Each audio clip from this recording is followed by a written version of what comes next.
The second book of Samuel.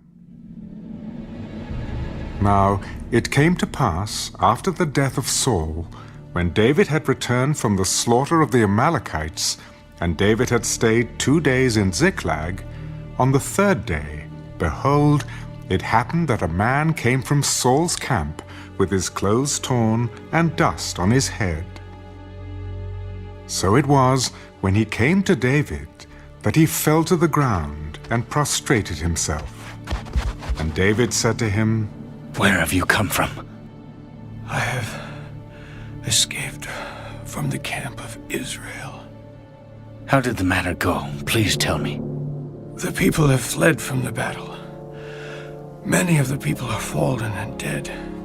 And Saul and Jonathan his son are dead also." "How do you know that Saul and Jonathan his son are dead?"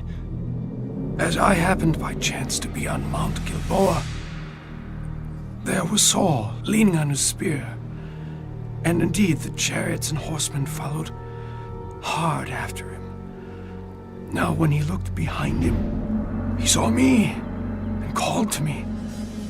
And I answered, 'Here I am.' And he said to me, 'Who are you?' So I answered him, 'I am an Amalekite.' He said to me again, 'Please stand over me and kill me, for anguish has come upon me, but my life still remains in me.'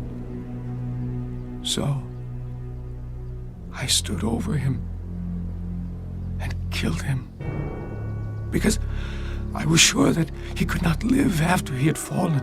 And I took the crown that was on his head and the bracelet that was on his arm, and have brought them here to my lord." Therefore David took hold of his own clothes and tore them, and so did all the men who were with him. And they mourned and wept and fasted until evening for Saul and for Jonathan his son, for the people of the Lord, and for the house of Israel, because they had fallen by the sword. Then David said to the young man who told him, "Where are you from?" "I am the son of an alien, an Amalekite." "How was it you were not afraid to put forth your hand to destroy the Lord's anointed?" Then David called one of the young men, "Go near and execute him." and he struck him, so that he died. So David said to him, "Your blood is on your own head, for your own mouth has testified against you, saying, 'I have killed the Lord's anointed.'" Then David lamented with this lamentation over Saul and over Jonathan his son. And he told them to teach the children of Judah the song of the bow. Indeed, it is written in the book of Jasher, "The beauty of Israel is slain on your high places. How the mighty have fallen. Tell it not in Gath, proclaim it not in the streets of Ashkelon, lest the daughters of the Philistines rejoice, lest the daughters of the uncircumcised triumph. O mountains of Gilboa, let there be no dew nor rain upon you, nor fields of offerings. For the shield of the mighty is cast away there, the shield of Saul not anointed with oil. From the blood of the slain, from the fat of the mighty, the bow of Jonathan did not turn back, and the sword of Saul did not return empty. Saul and Jonathan were beloved and pleasant in their lives, and in their death they were not divided. They were swifter than eagles, they were stronger than lions. O daughters of Israel, weep over Saul, who clothed you in scarlet with luxury, who put ornaments of gold on your apparel.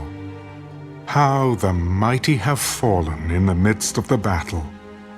Jonathan was slain in your high places. I am distressed for you, my brother Jonathan. You have been very pleasant to me.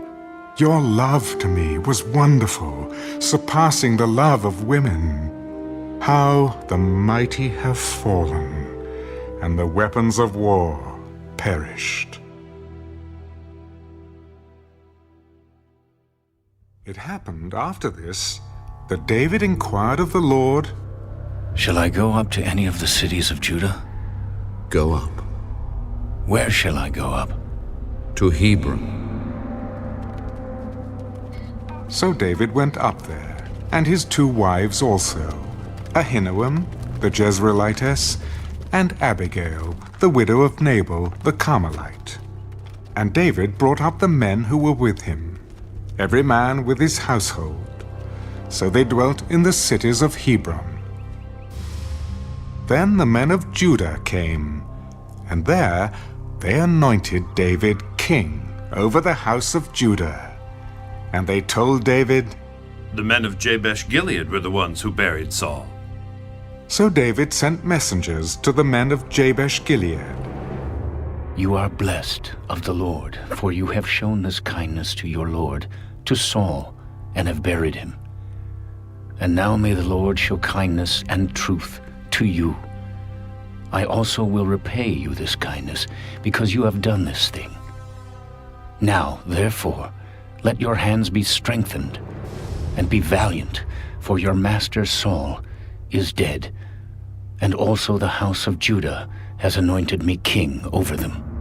But Abner, the son of Ner, commander of Saul's army, took Ishbosheth, the son of Saul, and brought him over to Mahanaim, and he made him king over Gilead, over the Asherites, over Jezreel, over Ephraim, over Benjamin, and over all Israel.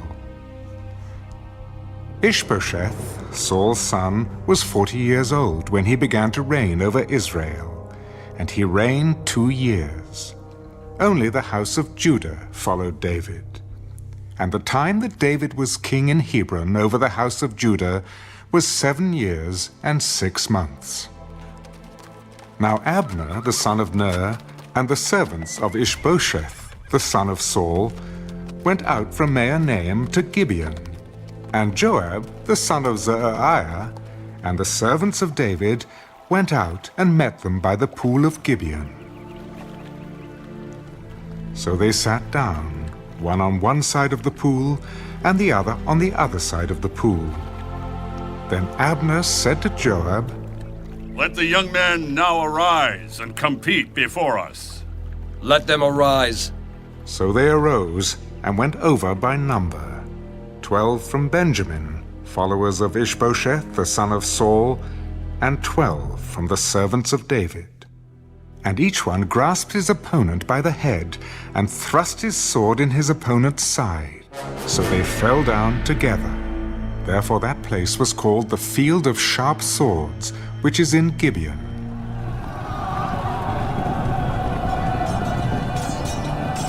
So there was a very fierce battle that day, and Abner and the men of Israel were beaten before the servants of David. Now the 3 sons of Zeruiah were there, Joab, and Abishai, and Asahel. And Asahel was as fleet of foot as a wild gazelle. So Asahel pursued Abner, and in going, he did not turn to the right hand or to the left from following Abner. Then Abner looked behind him and said, Are you Asahel? I am. Turn aside to your right hand or to your left, and lay hold on one of the young men and take his armor for yourself. But Asahel would not turn aside from following him. So Abner said again to Asahel, Turn aside from following me. Why should I strike you to the ground? How then could I face your brother Joab? However, he refused to turn aside. Therefore Abner struck him in the stomach with the blunt end of the spear, so that the spear came out of his back, and he fell down there and died on the spot. So it was that as many as came to the place where Asahel fell down and died stood still. Joab and Abishai also pursued Abner. And the sun was going down when they came to the hill of Ammon, which is before Giah, by the road to the wilderness of Gibeon. Now the children of Benjamin gathered together behind Abner and became a unit, and took their stand on top of a hill. Then Abner called to Joab, Shall the sword devour forever? Do you not know that it will be bitter in the latter end? How long will it be then until you tell the people to return from pursuing their brethren? As God lives, unless you had spoken, surely then by morning all the people would have given up pursuing their brethren. So Joab blew a trumpet, and all the people stood still, and did not pursue Israel any more, nor did they fight any more. Then Abner and his men went on all that night through the plain, crossed over the Jordan, and went through all Bithran, and they came to Mahanaim. So Joab returned from pursuing Abner. And when he had gathered all the people together, there were missing of David's servants 19 men, and Asahel. But the servants of David had struck down of Benjamin and Abner's men 360 men who died. Then they took up Asahel and buried him in his father's tomb, which was in Bethlehem. And Joab and his men went all night, and they came to Hebron at daybreak.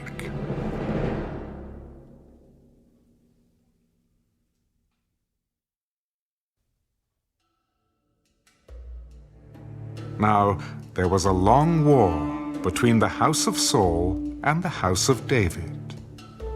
But David grew stronger and stronger, and the house of Saul grew weaker and weaker. Sons were born to David in Hebron. His firstborn was Amnon by Ahinoam the Jezreelitess. His second, Chileab, by Abigail the widow of Nabal the Carmelite.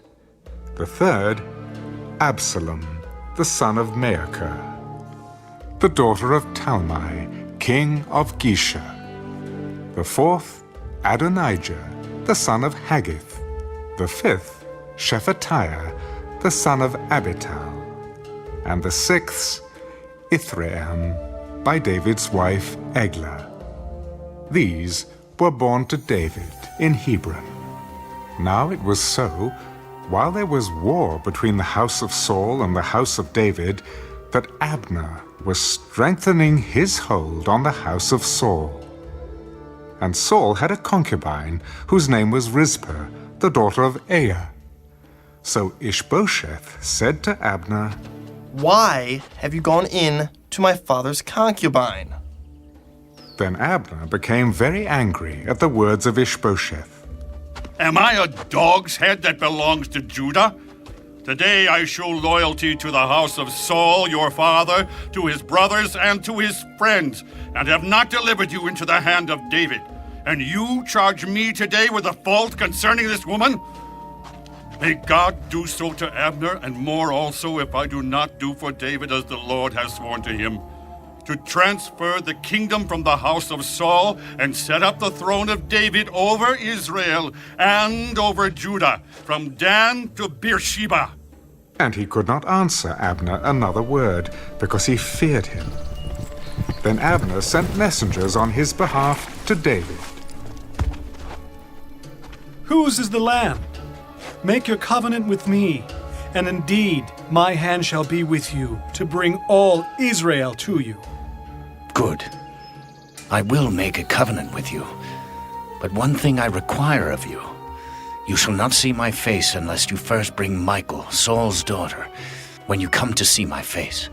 So David sent messengers to Ishbosheth, Saul's son.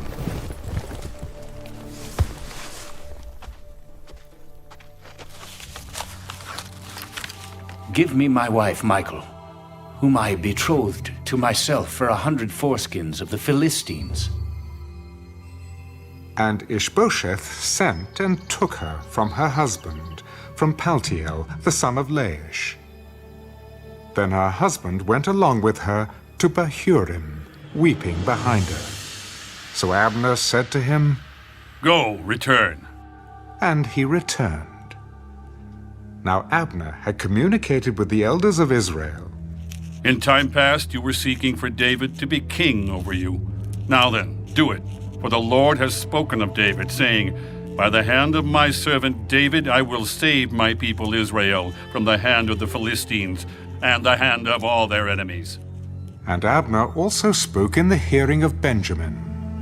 Then Abner also went to speak in the hearing of David in Hebron all that seemed good to Israel and the whole house of Benjamin.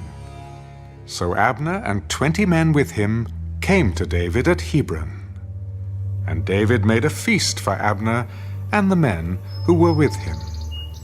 Then Abner said to David, I will arise and go, and gather all Israel to my lord the king, that they may make a covenant with you, and that you may reign over all that your heart desires.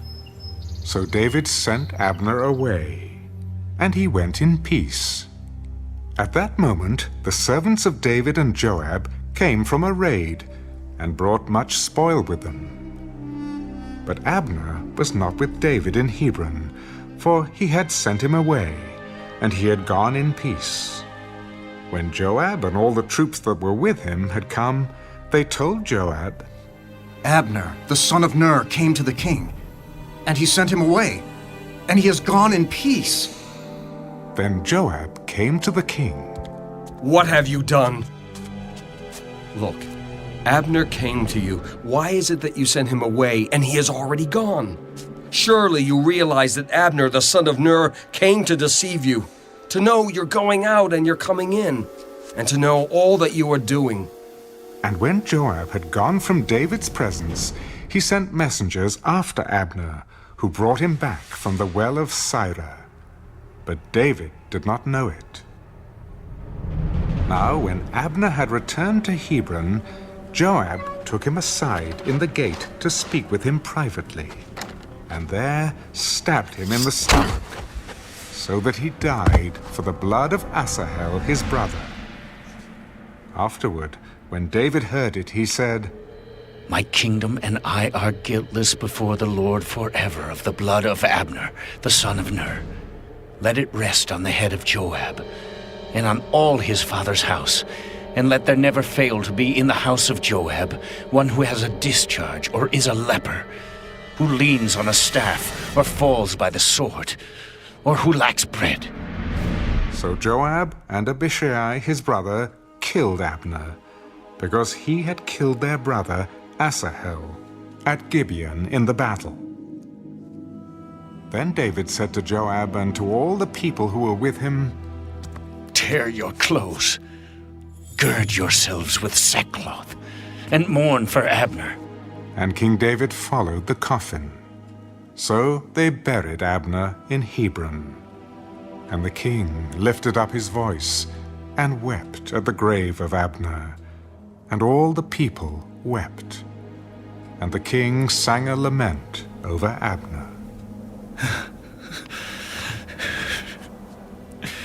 Should Abner die, as a fool dies? Your hands were not bound, nor your feet put into fetters. As a man falls before wicked men, so you fell. Then all the people wept over him again. And when all the people came to persuade David to eat food while it was still day, David took an oath.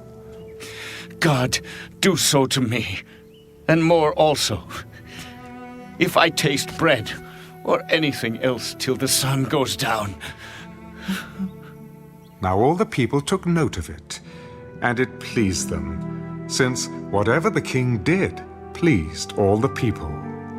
For all the people and all Israel understood that day that it had not been the king's intent to kill Abner the son of Ner.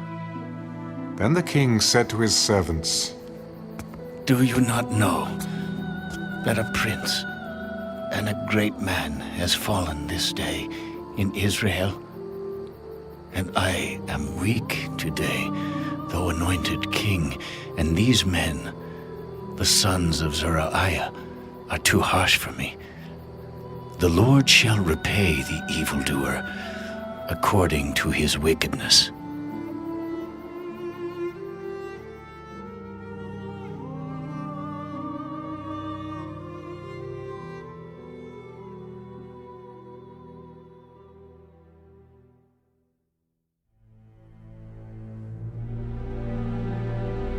When Saul's son heard that Abner had died in Hebron, he lost heart, and all Israel was troubled. Now Saul's son had 2 men who were captains of troops. The name of one was Baanah, and the name of the other Rechab, the sons of Rimmon the Beerothite, of the children of Benjamin.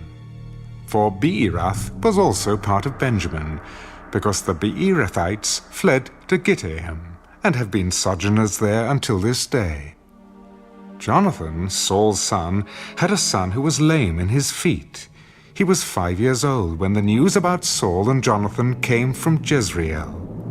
And his nurse took him up and fled. And it happened, as she made haste to flee, that he fell and became lame. His name was Mephibosheth. Then the sons of Rimmon, the Beerothite, Rechab and Baanah set out and came at about the heat of the day to the house of Ishbosheth, who was lying on his bed at noon. And they came there all the way into the house as though to get wheat, and they stabbed him in the stomach. Then Rechab and Baanah his brother escaped, for when they came into the house he was lying on his bed in his bedroom. Then they struck him and killed him, beheaded him, and took his head, and were all night escaping through the plain. And they brought the head of Ishbosheth to David at Hebron, and said to the king, "Here is the head of Ishbosheth, the son of Saul, your enemy, who sought your life. And the Lord has avenged my lord the king this day of Saul and his descendants." But David answered Rechab and Baanah his brother, the sons of Rimmon the Beerothite, As the Lord lives, who has redeemed my life from all adversity, when someone told me, saying, "Look, Saul is dead," thinking to have brought good news, I arrested him and had him executed in Ziklag. The one who thought I would give him a reward for his news. How much more, when wicked men have killed a righteous person in his own house, on his bed? Therefore, shall I not now require his blood at your hand, and remove you from the earth? So David commanded his young men, and they executed them, cut off their hands and feet, and hanged them by the pool in Hebron. But they took the head of Ishbosheth and buried it in the tomb of Abner in Hebron. Then all the tribes of Israel came to David at Hebron and spoke. Indeed, we are your bone and your flesh. Also in time past, when Saul was king over us, you were the one who led Israel out and brought them in. And the Lord said to you, "You shall shepherd my people Israel, and be ruler over Israel." Therefore all the elders of Israel came to the king at Hebron, and King David made a covenant with them at Hebron before the Lord. And they anointed David king over Israel. David was 30 years old when he began to reign, and he reigned 40 years. In Hebron he reigned over Judah 7 years and 6 months, and in Jerusalem he reigned 33 years over all Israel and Judah. And the king and his men went to Jerusalem against the Jebusites, the inhabitants of the land, who spoke to David. "You shall not come in here, but the blind and the lame will repel you. David cannot come in here." Nevertheless, David took the stronghold of Zion, that is, the city of David. Now David said on that day, Whoever climbs up by way of the water shaft and defeats the Jebusites, the lame and the blind who are hated by David's soul. He shall be chief and captain. Therefore they say, the blind and the lame shall not come into the house. Then David dwelt in the stronghold, and called it the City of David. And David built all around, from the Millo and inward. So David went on, and became great, and the Lord God of hosts was with him. Then Hiram, king of Tyre, sent messengers to David, and cedar trees, and carpenters, and masons, and they built David a house. So David knew that the Lord had established him as king over Israel, and that he had exalted his kingdom for the sake of his people Israel. And David took more concubines and wives from Jerusalem, after he had come from Hebron. Also more sons and daughters were born to David. Now these are the names of those who were born to him in Jerusalem: Shammua, Shobab, Nathan, Solomon, Ibhar, Elishua, Nepheg, Japhiah, Elishama, Eliada, and Eliphalet. Now, when the Philistines heard that they had anointed David king over Israel, all the Philistines went up to search for David. And David heard of it, and went down to the stronghold. The Philistines also went and deployed themselves in the valley of Rephaim. So David inquired of the Lord, Shall I go up against the Philistines? Will you deliver them into my hand? Go up, for I will doubtless deliver the Philistines into your hand. So David went to Baal Perazim, and David defeated them there. And he said, The Lord has broken through my enemies before me, like a breakthrough of water. Therefore he called the name of that place Baal Perazim. And they left their images there, and David and his men carried them away. Then the Philistines went up once again, and deployed themselves in the valley of Rephaim. Therefore David inquired of the Lord, You shall not go up. Circle around behind them, and come upon them in front of the mulberry trees. And it shall be, when you hear the sound of marching in the tops of the mulberry trees, then you shall advance quickly, for then the Lord will go out before you to strike the camp of the Philistines. And David did so, as the Lord commanded him.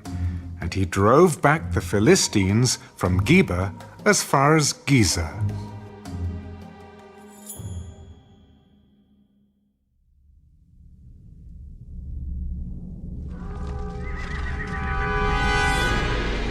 Again, David gathered all the choice men of Israel, 30,000.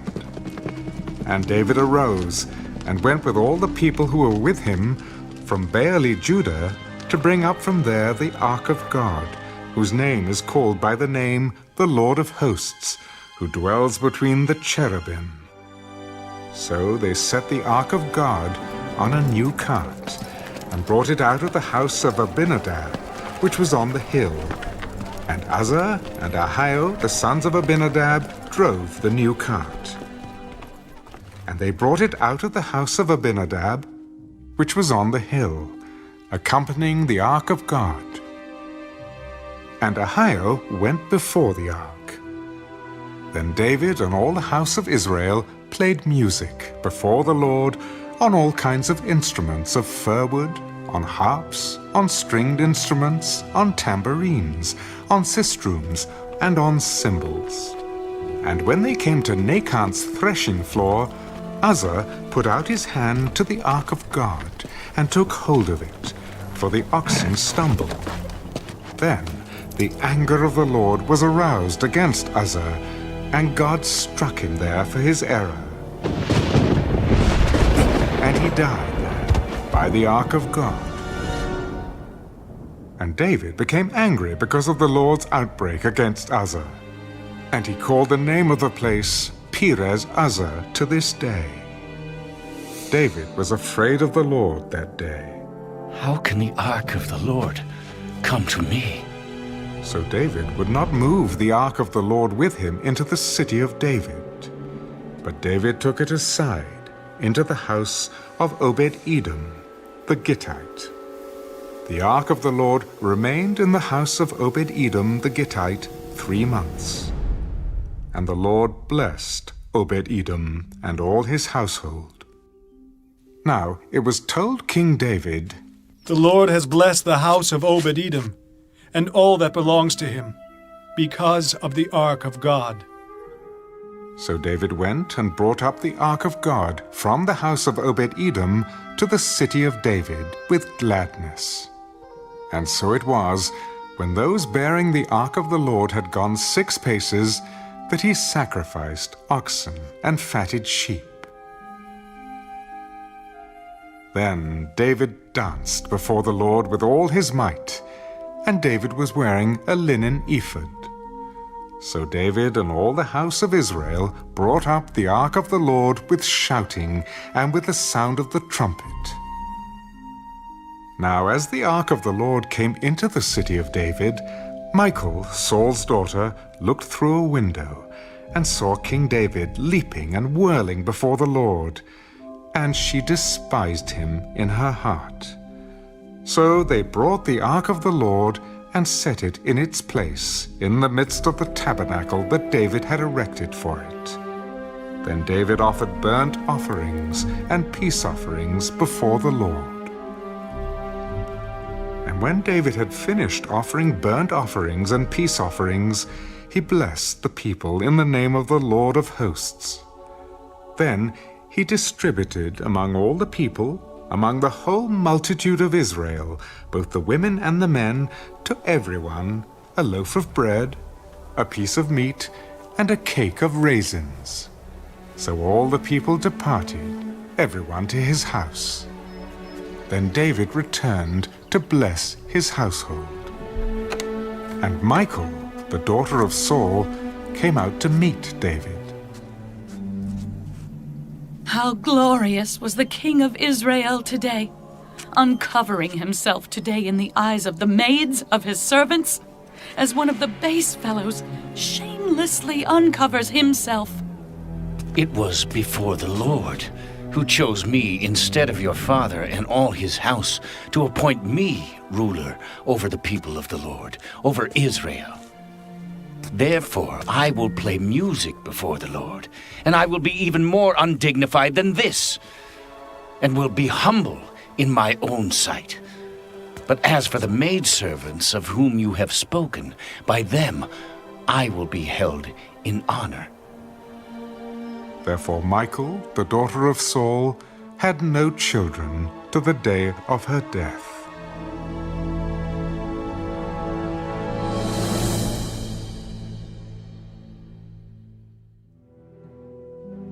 Now it came to pass, when the king was dwelling in his house, and the Lord had given him rest from all his enemies all around, that the king said to Nathan the prophet, See now, I dwell in a house of cedar, but the ark of God dwells inside tent curtains.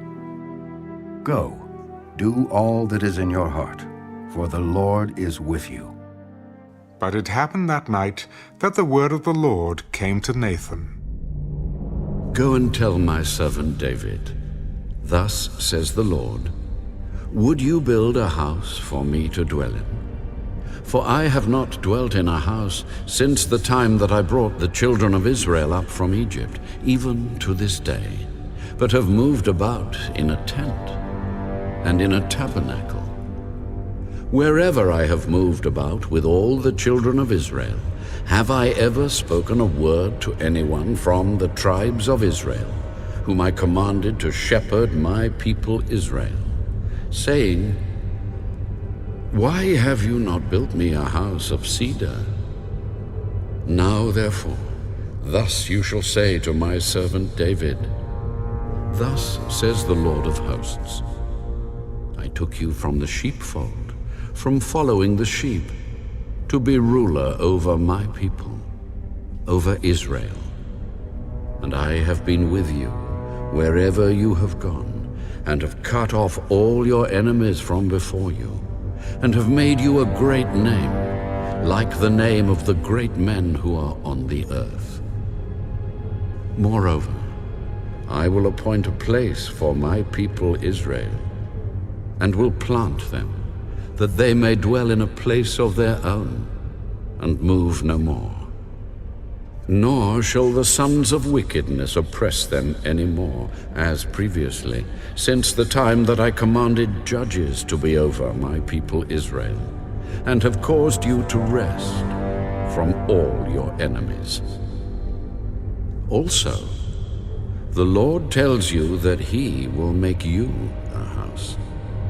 When your days are fulfilled, and you rest with your fathers, I will set up your seed after you, who will come from your body, and I will establish his kingdom. He shall build a house for my name, and I will establish the throne of his kingdom forever.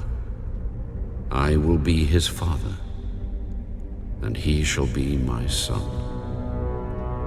If he commits iniquity, I will chasten him with the rod of men and with the blows of the sons of men. But my mercy shall not depart from him, as I took it from Saul, whom I removed from before you.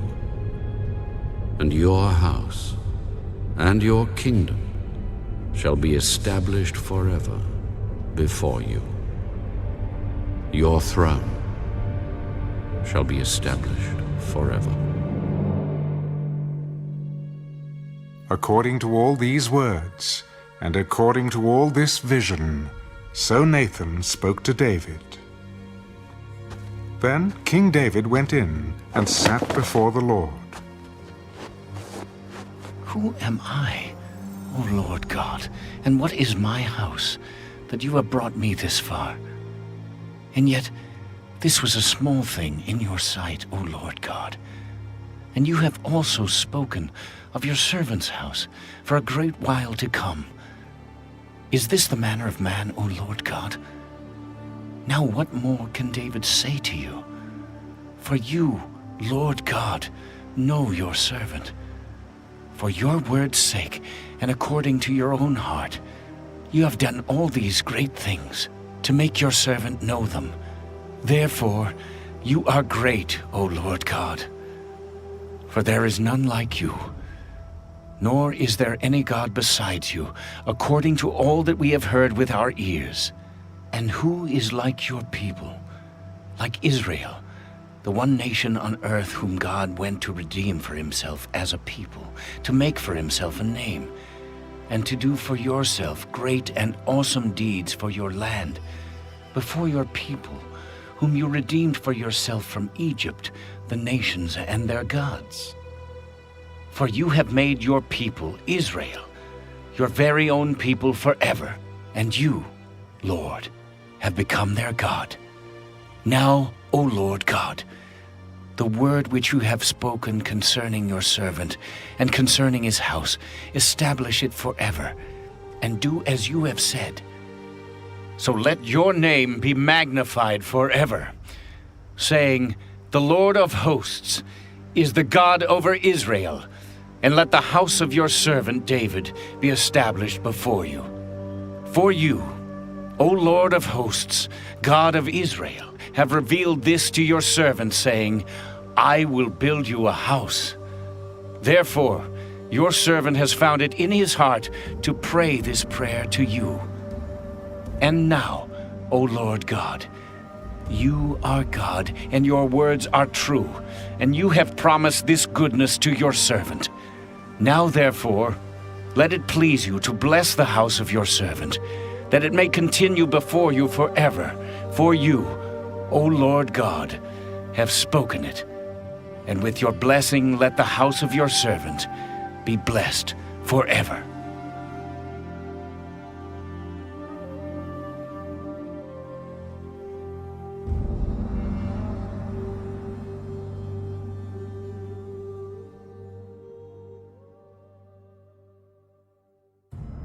After this, it came to pass that David attacked the Philistines and subdued them. And David took Metheg-Ammah from the hand of the Philistines. Then he defeated Moab. Forcing them down to the ground, he measured them off with a line. With 2 lines he measured off those to be put to death, and with 1 full line, those to be kept alive. So the Moabites became David's servants and brought tribute. David also defeated Hadadezer, the son of Rehab, king of Zobah, as he went to recover his territory at the river Euphrates. David took from him 1,000 chariots, 700 horsemen, and 20,000 foot soldiers. Also David hamstrung all the chariot horses, except that he spared enough of them for 100 chariots. When the Syrians of Damascus came to help Hadadezer, king of Zobah, David killed 22,000 of the Syrians. Then David put garrisons in Syria of Damascus, and the Syrians became David's servants and brought tribute. So the Lord preserved David wherever he went. And David took the shields of gold that had belonged to the servants of Hadadezer and brought them to Jerusalem. Also from Beta and from Berothai, cities of Hadadezer, King David took a large amount of bronze. When Toi, king of Hamath, heard that David had defeated all the army of Hadadezer, then Toi sent Joram his son to King David to greet him and bless him, because he had fought against Hadadezer and defeated him. For Hadadezer had been at war with Toi. And Joram brought with him articles of silver, articles of gold, and articles of bronze. King David also dedicated these to the Lord, along with the silver and gold that he had dedicated from all the nations which he had subdued, from Syria, from Moab, from the people of Ammon, from the Philistines, from Amalek, and from the spoil of Hadadezer, the son of Rehab, king of Zobah. And David made himself a name when he returned from killing 18,000 Syrians in the Valley of Salt. He also put garrisons in Edom. Throughout all Edom he put garrisons, and all the Edomites became David's servants. And the Lord preserved David wherever he went. So David reigned over all Israel, and David administered judgment and justice to all his people. Joab, the son of Zeruiah, was over the army. Jehoshaphat, the son of Ahilud, was recorder. Zadok, the son of Ahitub, and Ahimelech, the son of Abiathar, were the priests. Sariah was the scribe. Benaiah, the son of Jehoiada, was over both the Kerethites and the Pelethites. And David's sons were chief ministers.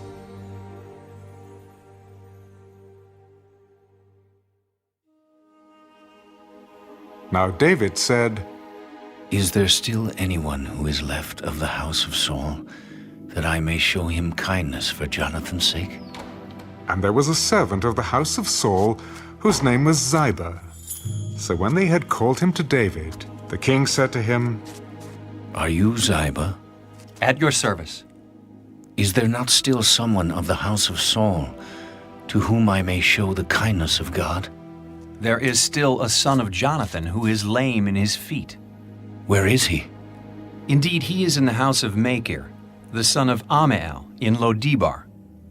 Then King David sent and brought him out of the house of Machir, the son of Ammiel, from Lodebar.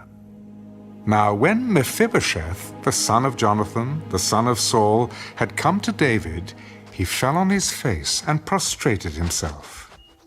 "Mephibosheth?" "Here is your servant."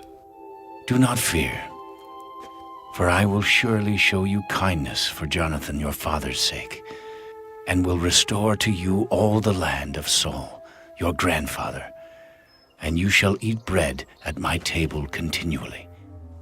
Then he bowed himself. What is your servant, that you should look upon such a dead dog as I? And the king called to Ziba, Saul's servant. I have given to your master's son all that belonged to Saul, and to all his house. You, therefore, and your sons and your servants shall work the land for him, and you shall bring in the harvest, that your master's son may have food to eat. But Mephibosheth, your master's son, shall eat bread at my table always. Now Ziba had 15 sons and 20 servants. Then Ziba said to the king, According to all that my lord the king has commanded his servant, so will your servant do. As for Mephibosheth, he shall eat at my table like one of the king's sons. Mephibosheth had a young son whose name was Micah, and all who dwelt in the house of Ziba were servants of Mephibosheth. So Mephibosheth dwelt in Jerusalem, for he ate continually at the king's table, and he was lame in both his feet. It happened after this that the king of the people of Ammon died, and Hanun his son reigned in his place. Then David said, I will show kindness to Hanun, the son of Nahash, as his father showed kindness to me. So David sent by the hand of his servants to comfort him concerning his father. And David's servants came into the land of the people of Ammon. And the princes of the people of Ammon said to Hanun their lord, Do you think that David really honors your father because he has sent comforters to you? Has David not rather sent his servants to you to search the city, to spy it out, and to overthrow it? Therefore Hanun took David's servants, shaved off half their beards, cut off their garments in the middle, at their buttocks, and sent them away. When they told David, he sent to meet them, because the men were greatly ashamed. And the king said, Wait at Jericho until your beards have grown, and then return. When the people of Ammon saw that they had made themselves repulsive to David, the people of Ammon sent and hired the Syrians of Beth-rehab and the Syrians of Zobah, 20,000 foot soldiers, and from the king of Maacah 1,000 men, and from Ishtab 12,000 men. Now when David heard of it, he sent Joab and all the army of the mighty men. Then the people of Ammon came out and put themselves in battle array at the entrance of the gate. And the Syrians of Zobah, Beth-rehab, Ishtab, and Maacah were by themselves in the field. When Joab saw that the battle line was against him before and behind, he chose some of Israel's best and put them in battle array against the Syrians. And the rest of the people he put under the command of Abishai, his brother, that he might set them in battle array against the people of Ammon. Then he said, If the Syrians are too strong for me, then you shall help me. But if the people of Ammon are too strong for you, then I will come and help you. Be of good courage, and let us be strong for our people and for the cities of our God. And may the Lord do what is good in his sight. So Joab and the people who were with him drew near for the battle against the Syrians, and they fled before him. When the people of Ammon saw that the Syrians were fleeing, they also fled before Abishai and entered the city. So Joab returned from the people of Ammon and went to Jerusalem. When the Syrians saw that they had been defeated by Israel, they gathered together. Then Hadadezer sent and brought out the Syrians who were beyond the river, and they came to Helam. And Shobach, the commander of Hadadezer's army, went before them. When it was told David, he gathered all Israel, crossed over the Jordan, and came to Helam. And the Syrians set themselves in battle array against David and fought with him. Then the Syrians fled before Israel, and David killed 700 charioteers and 40,000 horsemen of the Syrians, and struck Shobach, the commander of their army, who died there. And when all the kings who were servants to Hadadezer saw that they were defeated by Israel, they made peace with Israel and served them. So the Syrians were afraid to help the people of Ammon any more. It happened in the spring of the year, at the time when kings go out to battle, that David sent Joab and his servants with him and all Israel, and they destroyed the people of Ammon and besieged Rabbah. But David remained at Jerusalem.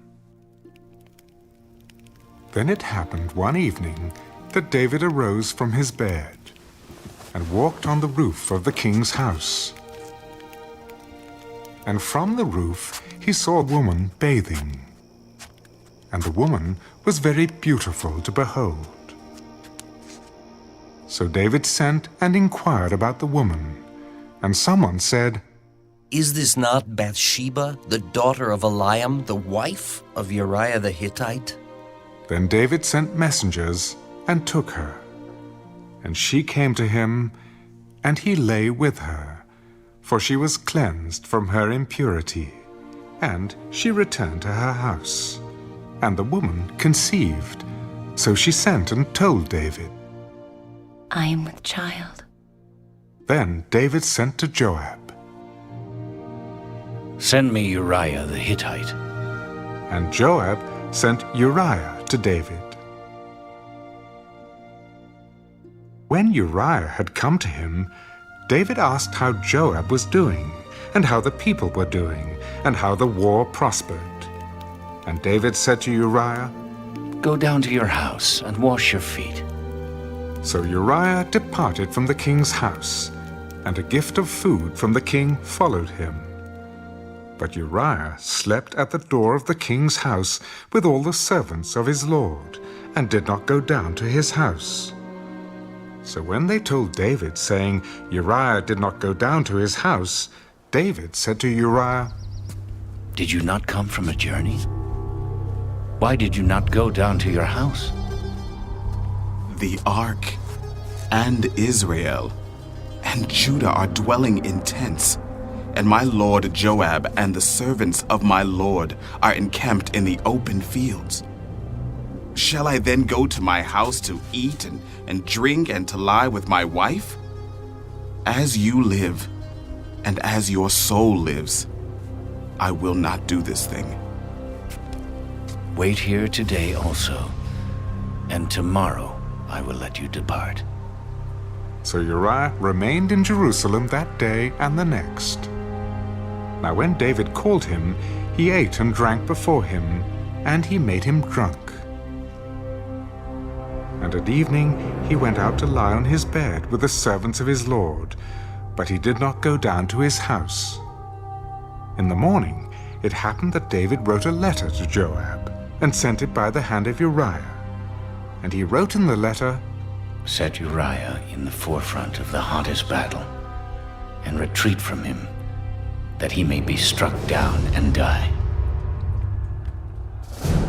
So it was, while Joab besieged the city, that he assigned Uriah to a place where he knew there were valiant men. Then the men of the city came out and fought with Joab, and some of the people of the servants of David fell, and Uriah the Hittite died also. Then Joab sent and told David all the things concerning the war, and charged the messenger, "When you have finished telling the matters of the war to the king, if it happens that the king's wrath rises and he says to you, 'Why did you approach so near to the city when you fought? Did you not know that they would shoot from the wall? Who struck Abimelech, the son of Jerubbesheth? Was it not a woman who cast a piece of millstone on him from the wall so that he died in Thebez? Why did you go near the wall?' Then you shall say, 'Your servant Uriah the Hittite is dead also.'" So the messenger went, and came and told David all that Joab had sent by him. Surely the men prevailed against us and came out to us in the field. Then we drove them back as far as the entrance of the gate. The archers shot from the wall at your servants, and some of the king's servants are dead. And your servant Uriah the Hittite is dead also. Thus you shall say to Joab, do not let this thing displease you, for the sword devours one as well as another. Strengthen your attack against the city and overthrow it. So encourage him. When the wife of Uriah heard that Uriah her husband was dead, she mourned for her husband. And when her mourning was over, David sent and brought her to his house, and she became his wife and bore him a son. But the thing that David had done displeased the Lord. Then the Lord sent Nathan to David. There were 2 men in one city, one rich and the other poor. The rich man had exceedingly many flocks and herds, but the poor man had nothing except one little ewe lamb, which he had bought and nourished. And it grew up together with him and with his children. It ate of his own food and drank from his own cup and lay in his bosom. And it was like a daughter to him. And a traveler came to the rich man, who refused to take from his own flock and from his own herd to prepare one for the wayfaring man who had come to him. But he took the poor man's lamb and prepared it for the man who had come to him. So David's anger was greatly aroused against the man.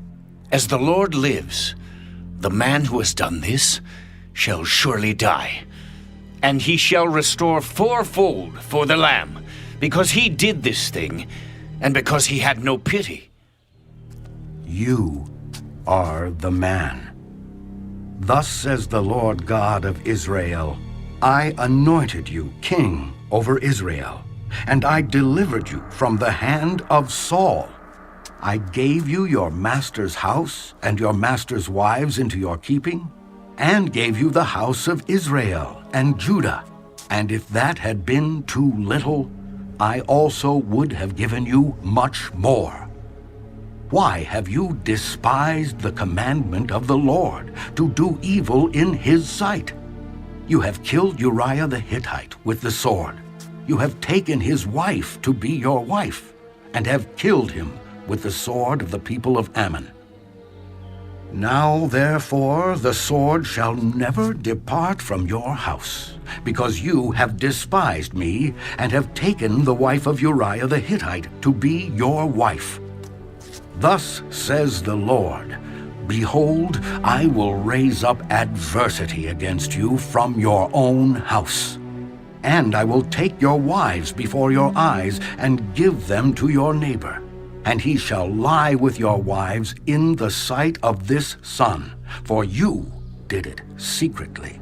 But I will do this thing before all Israel, before the sun.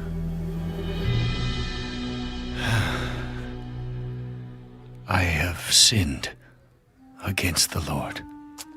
The Lord also has put away your sin. You shall not die. However, because by this deed you have given great occasion to the enemies of the Lord to blaspheme, the child also who was born to you shall surely die. Then Nathan departed to his house, and the Lord struck the child that Uriah's wife bore to David, and it became ill.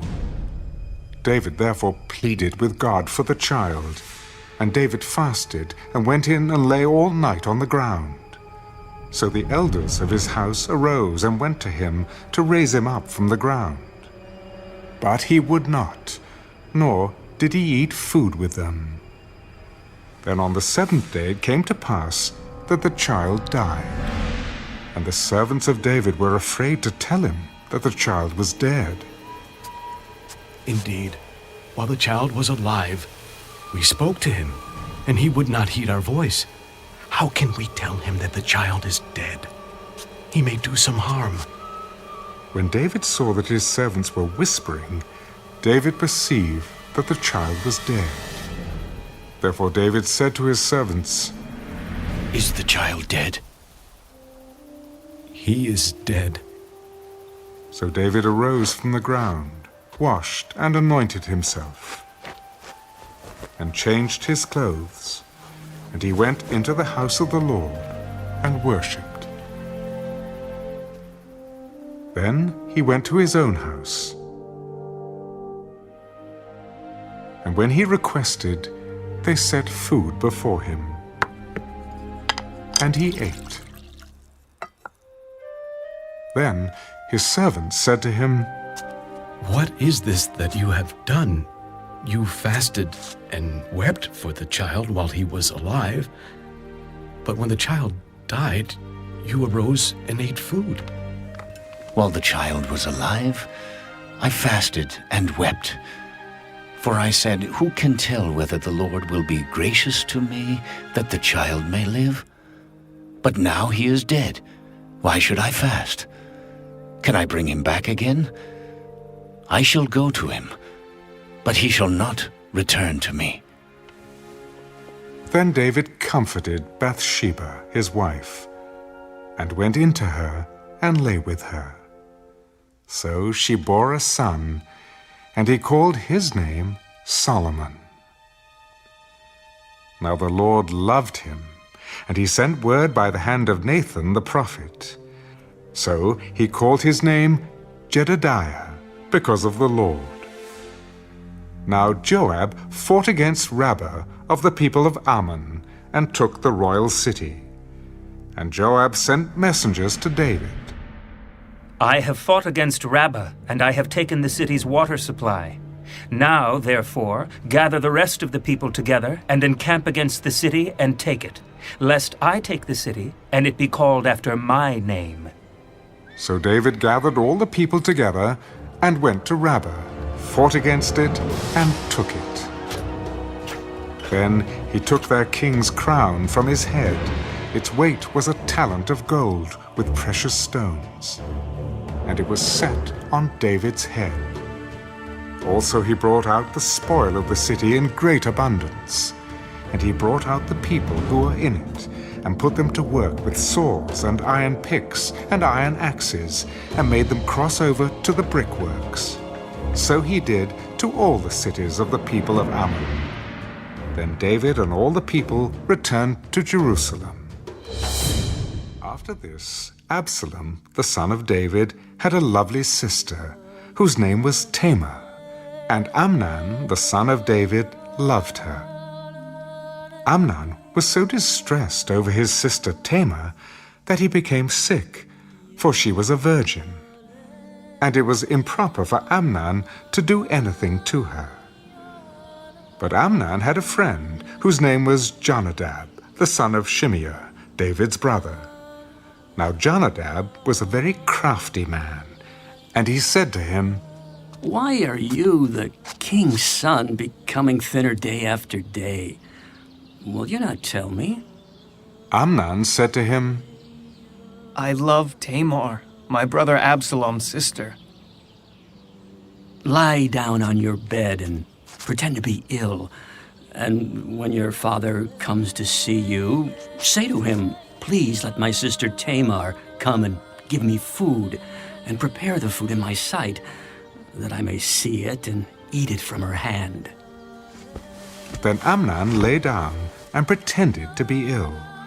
And when the king came to see him, Amnon said to the king, "Please, let Tamar, my sister, come and make a couple of cakes for me in my sight, that I may eat from her hand." And David sent home to Tamar. Now go to your brother Amnon's house and prepare food for him. So Tamar went to her brother Amnon's house, and he was lying down. Then she took flour and kneaded it, made cakes in his sight, and baked the cakes.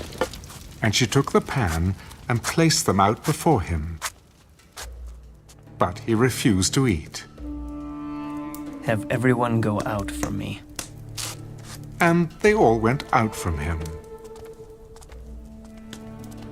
Then Amnon said to Tamar, "Bring the food into the bedroom, that I may eat from your hand." And Tamar took the cakes which she had made and brought them to Amnon her brother in the bedroom. Now, when she had brought them to him to eat, he took hold of her. "Come, lie with me, my sister." No, my brother. Do not force me, for no such thing should be done in Israel. Do not do this disgraceful thing. And where could I take my shame? And as for you, you would be like one of the fools in Israel. Now, therefore, please speak to the king, for he will not withhold me from you. However, he would not heed her voice, and being stronger than she, he forced her and lay with her. Then Amnon hated her exceedingly, so that the hatred with which he hated her was greater than the love with which he had loved her.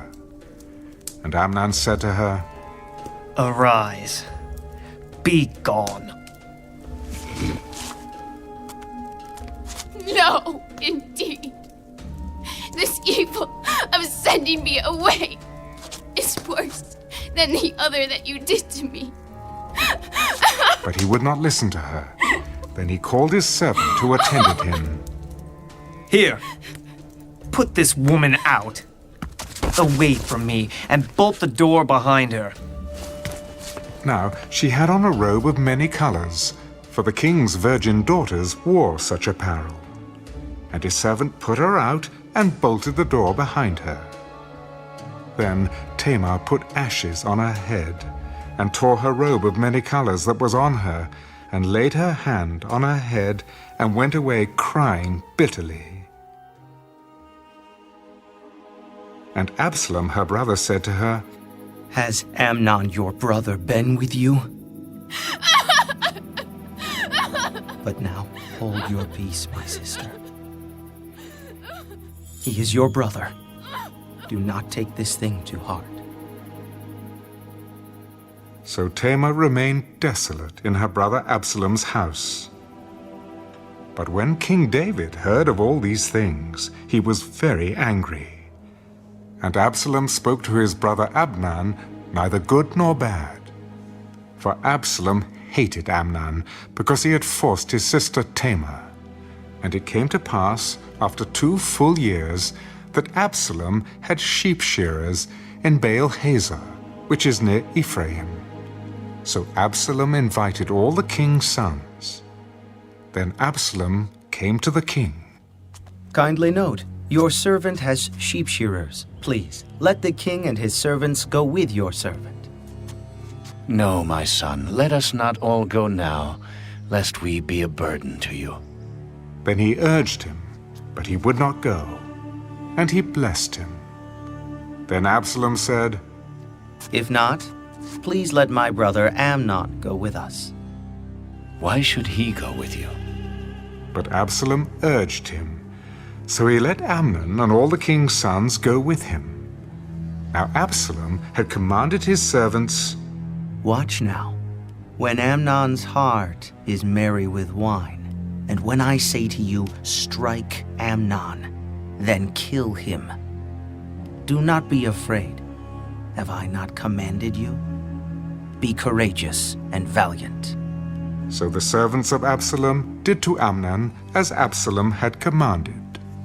Then all the king's sons arose, and each one got on his mule and fled.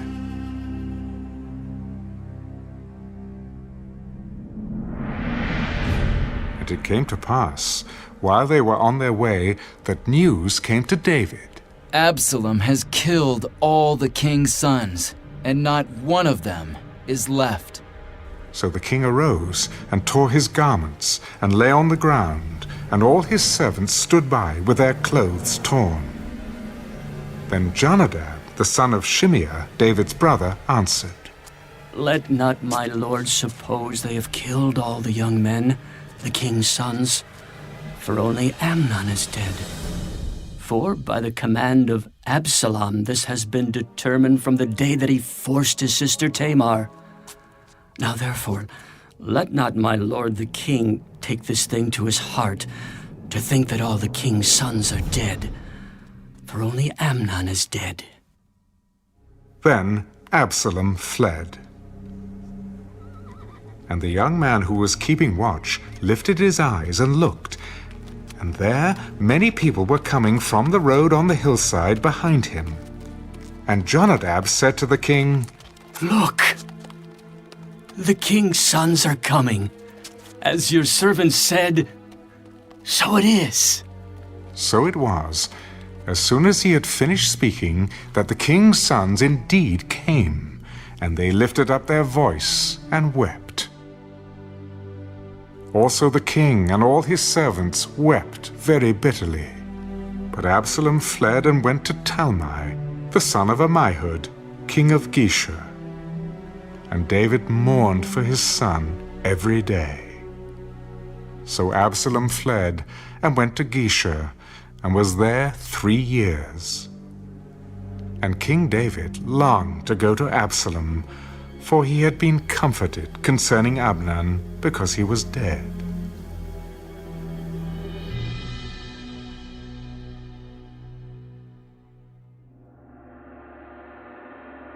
So Joab, the son of Zeruiah, perceived that the king's heart was concerned about Absalom.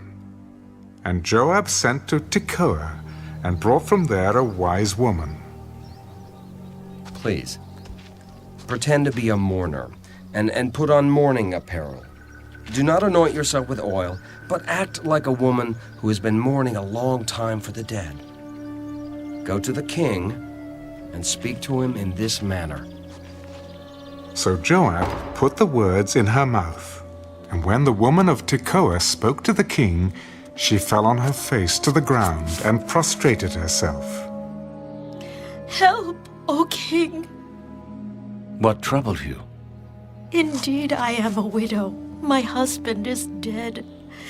Now your maidservant had 2 sons, and the 2 fought with each other in the field, and there was no one to part them, but the one struck the other and killed him.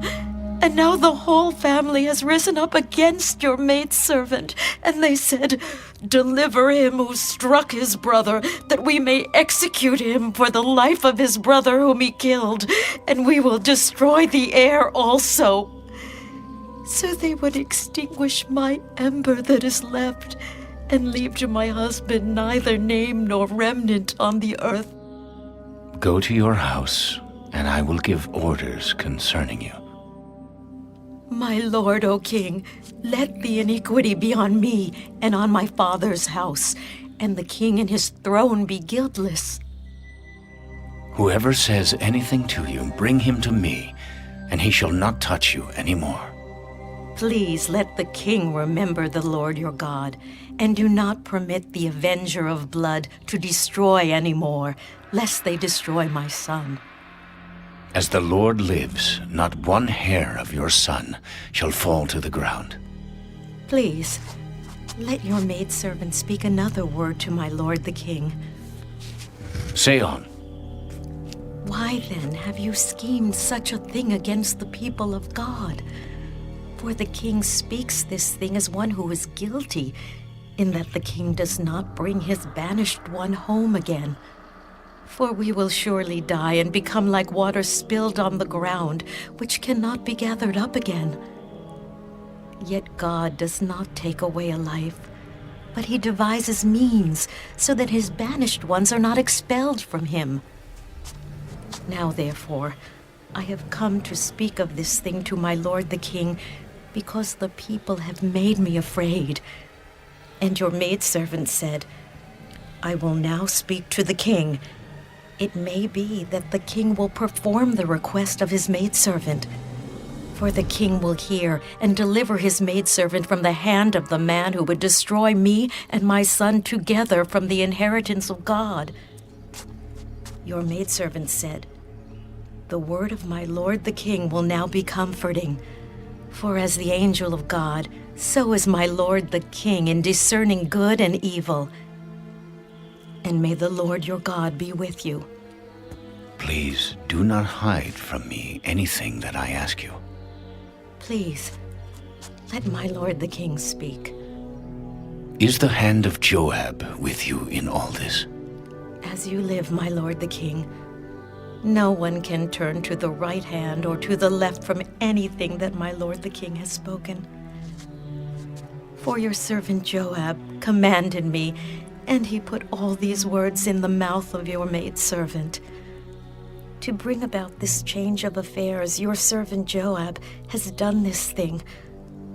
But my lord is wise, according to the wisdom of the angel of God, to know everything that is in the earth. And the king said to Joab, All right.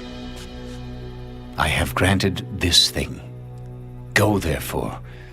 Bring back the young man Absalom. Then Joab fell to the ground on his face and bowed himself and thanked the king. Today, your servant knows that I have found favor in your sight, my lord, O king, and that the king has fulfilled the request of his servant. So Joab arose and went to Geshur and brought Absalom to Jerusalem. And the king said, Let him return to his own house, but do not let him see my face. So Absalom returned to his own house, but did not see the king's face. Now in all Israel there was no one who was praised as much as Absalom for his good looks. From the sole of his foot to the crown of his head there was no blemish in him. And when he cut the hair of his head, at the end of every year he cut it, because it was heavy on him. When he cut it, he weighed the hair of his head at 200 shekels, according to the king's standard. To Absalom were born 3 sons and 1 daughter, whose name was Tamar. She was a woman of beautiful appearance. And Absalom dwelt 2 full years in Jerusalem, but did not see the king's face. Therefore Absalom sent for Joab to send him to the king, but he would not come to him. And when he sent again the second time, he would not come. So he said to his servants, See, Joab's field is near mine, and he has barley there. Go and set it on fire. And Absalom's servants set the field on fire. Then Joab arose and came to Absalom's house. Why have your servants set my field on fire? Look, I sent to you, saying, Come here, so that I may send you to the king, to say, Why have I come from Geshur? It would be better for me to be there still. Now, therefore, let me see the king's face. But if there is iniquity in me, let him execute me. So Joab went to the king and told him. And when he had called for Absalom, he came to the king and bowed himself on his face to the ground before the king. Then the king kissed Absalom.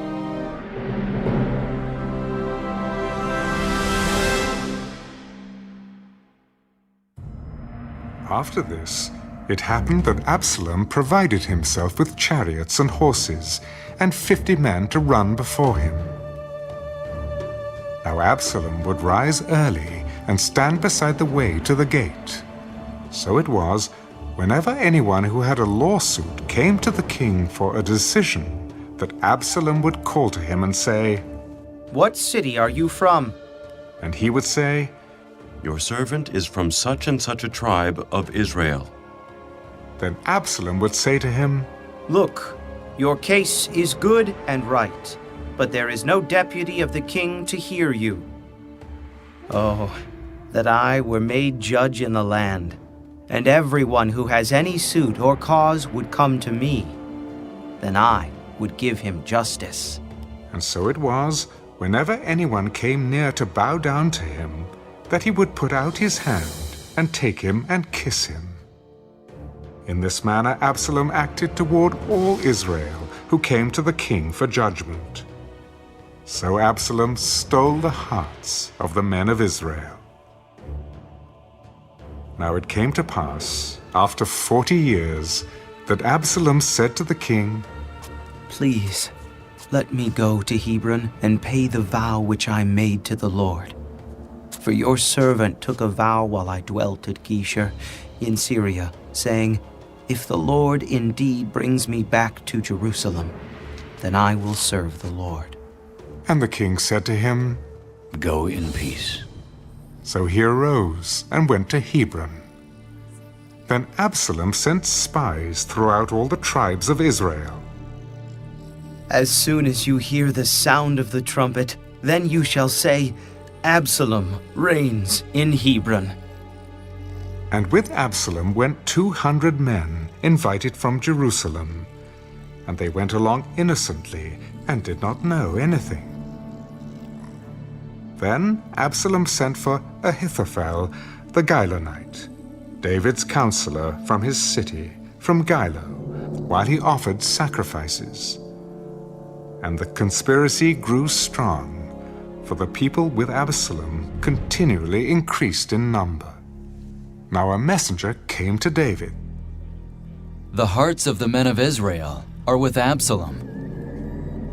So David said to all his servants who were with him at Jerusalem, Arise, and let us flee, or we shall not escape from Absalom.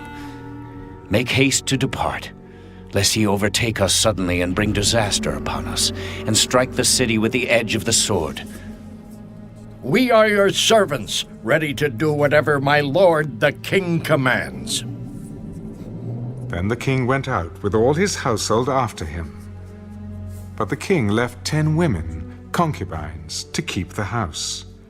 And the king went out with all the people after him, and stopped at the outskirts. Then all his servants passed before him. And all the Kerethites, all the Pelethites, and all the Gittites, 600 men who had followed him from Gath, passed before the king. Then the king said to Ittai the Gittite, Why are you also going with us? Return and remain with the king. For you are a foreigner and also an exile from your own place. In fact, you came only yesterday. Should I make you wander up and down with us today, since I go I know not where? Return and take your brethren back. Mercy and truth be with you. As the Lord lives, and as my lord the king lives, surely in whatever place my lord the king shall be, whether in death or life, even there also your servant will be. Go and cross over. Then Ittai the Gittite and all his men and all the little ones who were with him crossed over. And all the country wept with a loud voice, and all the people crossed over. The king himself also crossed over the brook Kidron. And all the people crossed over toward the way of the wilderness. There was Zadok also, and all the Levites with him, bearing the ark of the covenant of God. And they set down the ark of God, and Abiathar went up, until all the people had finished crossing over from the city. Then the king said to Zadok, Carry the ark of God back into the city. If I find favor in the eyes of the Lord, he will bring me back and show me both it and his dwelling place. But if he says thus, I have no delight in you, here I am. Let him do to me as seems good to him. Are you not a seer? Return to the city in peace, and your 2 sons with you, Ahimaaz your son, and Jonathan the son of Abiathar. See, I will wait in the plains of the wilderness until word comes from you to inform me. Therefore Zadok and Abiathar carried the ark of God back to Jerusalem, and they remained there. So David went up by the ascent of the Mount of Olives, and wept as he went up. And he had his head covered, and went barefoot. And all the people who were with him covered their heads and went up, weeping as they went up. Then someone told David, Ahithophel is among the conspirators with Absalom. O Lord, I pray, turn the counsel of Ahithophel into foolishness. Now it happened, when David had come to the top of the mountain where he worshipped God, there was Hushai the Archite coming to meet him with his robe torn and dust on his head. David said to him, If you go on with me, then you will become a burden to me. But if you return to the city and say to Absalom, I will be your servant, O king, as I was your father's servant previously, so I will now be your servant. Then you may defeat the counsel of Ahithophel for me. And do you not have Zadok and Abiathar the priests with you there?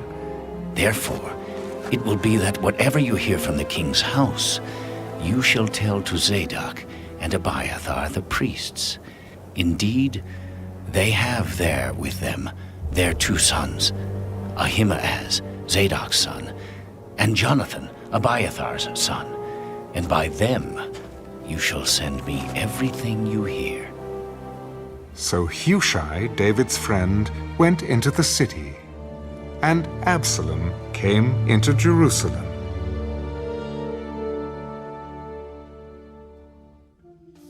When David was a little past the top of the mountain, there was Ziba, the servant of Mephibosheth, who met him with a couple of saddled donkeys, and on them 200 loaves of bread, 100 clusters of raisins, 100 summer fruits, and a skin of wine. And the king said to Ziba, What do you mean to do with these? The donkeys are for the king's household to ride on, the bread and summer fruit for the young men to eat, and the wine for those who are faint in the wilderness to drink. And where is your master's son? Indeed, he is staying in Jerusalem, for he said, Today the house of Israel will restore the kingdom of my father to me. Here, all that belongs to Mephibosheth is yours. I humbly bow before you, that I may find favor in your sight, my lord, O king. Now when King David came to Bahurim, there was a man from the family of the house of Saul, whose name was Shimei, the son of Gera, coming from there. He came out, cursing continuously as he came. And he threw stones at David, and at all the servants of King David. And all the people and all the mighty men were on his right hand and on his left. Also Shimei said thus when he cursed, Come out, you bloodthirsty man, you rogue! The Lord has brought upon you all the blood of the house of Saul, in whose place you have reigned, and the Lord has delivered the kingdom into the hand of Absalom, your son. So now you are caught in your own evil, because you are a bloodthirsty man. Then Abishai, the son of Zeruiah, said to the king, Why should this dead dog curse my lord the king? Please, let me go over and take off his head. What have I to do with you, you sons of Zeruiah? So let him curse, because the Lord has said to him, Curse David. Who then shall say, Why have you done so? See how my son, who came from my own body, seeks my life. How much more now may this Benjamite? Let him alone, and let him curse, for so the Lord has ordered him. It may be that the Lord will look on my affliction, and that the Lord will repay me with good for his cursing this day.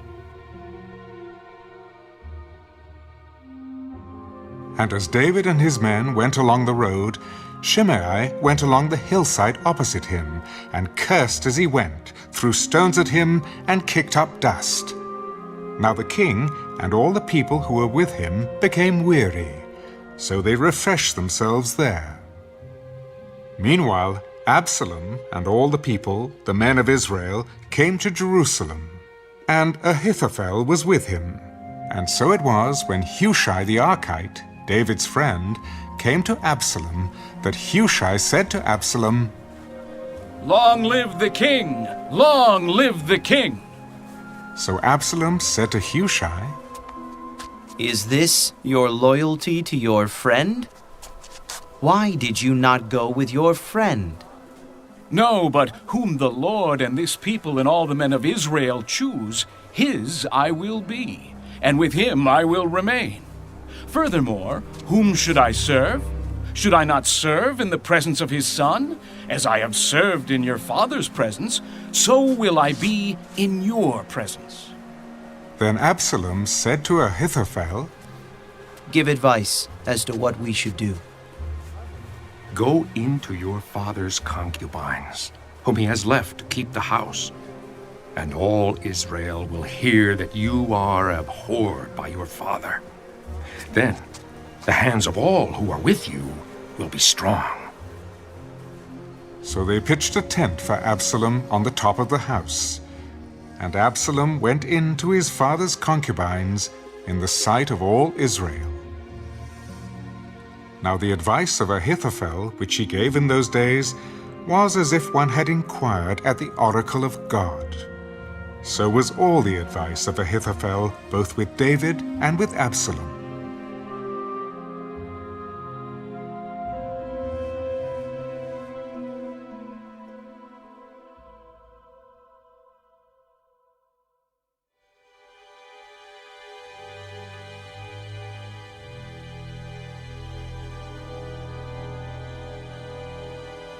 Moreover, Ahithophel said to Absalom, "Now, let me choose 12,000 men, and I will arise and pursue David tonight. I will come upon him while he is weary and weak, and make him afraid. And all the people who are with him will flee, and I will strike only the king. Then I will bring back all the people to you. When all return except the man whom you seek, all the people will be at peace." And the saying pleased Absalom and all the elders of Israel. Then Absalom said, "Now call Hushai the Archite also, and let us hear what he says too." And when Hushai came to Absalom, Absalom spoke to him. "Ahithophel has spoken in this manner. Shall we do as he says? If not, speak up." "The advice that Ahithophel has given is not good at this time. For you know your father and his men, that they are mighty men, and they are enraged in their minds like a bear robbed of her cubs in the field. And your father is a man of war, and will not camp with the people. Surely by now he is hidden in some pit or in some other place. And it will be, when some of them are overthrown at the first, that whoever hears it will say, 'There is a slaughter among the people who follow Absalom.' And even he who is valiant, whose heart is like the heart of a lion, will melt completely. For all Israel knows that your father is a mighty man, and those who are with him are valiant men. Therefore, I advise that all Israel be fully gathered to you, from Dan to Beersheba, like the sand that is by the sea for multitude, and that you go to battle in person. So we will come upon him in some place where he may be found, and we will fall on him as the dew falls on the ground. And of him and all the men who are with him, there shall not be left so much as one. Moreover, if he is withdrawn into a city, then all Israel shall bring ropes to that city, and we will pull it into the river until there is not one small stone found there." So Absalom and all the men of Israel said, "The advice of Hushai the Archite is better than the advice of Ahithophel." For the Lord had purposed to defeat the good advice of Ahithophel, to the intent that the Lord might bring disaster on Absalom. Then Hushai said to Zadok and Abiathar the priests, Thus and so Ahithophel advised Absalom and the elders of Israel, and thus and so I have advised. Now, therefore, send quickly and tell David, saying, Do not spend this night in the plains of the wilderness, but speedily cross over, lest the king and all the people who are with him be swallowed up. Now Jonathan and Ahimaaz stayed at En-Rogel, for they dared not be seen coming into the city. So a female servant would come and tell them, and they would go and tell King David. Nevertheless, a lad saw them and told Absalom. But both of them went away quickly and came to a man's house in Bahurim, who had a well in his court, and they went down into it. Then the woman took and spread a covering over the well's mouth, and spread ground grain on it, and the thing was not known. And when Absalom's servants came to the woman at the house, they said, Where are Ahimaaz and Jonathan? They have gone over the water brook. And when they had searched and could not find them, they returned to Jerusalem. Now it came to pass, after they had departed, that they came up out of the well and went and told King David. Arise and cross over the water quickly, for thus has Ahithophel advised against you. So David and all the people who were with him arose and crossed over the Jordan. By morning light, not one of them was left who had not gone over the Jordan. Now when Ahithophel saw that his advice was not followed, he saddled a donkey and arose and went home to his house, to his city. Then he put his household in order and hanged himself and died, and he was buried in his father's tomb. Then David went to Mahanaim, and Absalom crossed over the Jordan, he and all the men of Israel with him. And Absalom made Amasa captain of the army instead of Joab. This Amasa was the son of a man whose name was Jithra, an Israelite, who had gone in to Abigail, the daughter of Nahash, sister of Zeruiah, Joab's mother.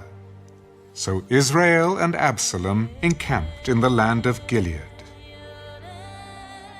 Now it happened, when David had come to Mahanaim, that Shobai, the son of Nahash from Rabbah, of the people of Ammon, Machir, the son of Amiel from Lo-debar, and Barzillai, the Gileadite, from Rogelim, brought beds and basins, earthen vessels and wheat, barley and flour, parched grain and beans, lentils and parched seeds, honey and curds, sheep and cheese of the herd, for David and the people who were with him to eat. For they said, The people are hungry and weary and thirsty in the wilderness.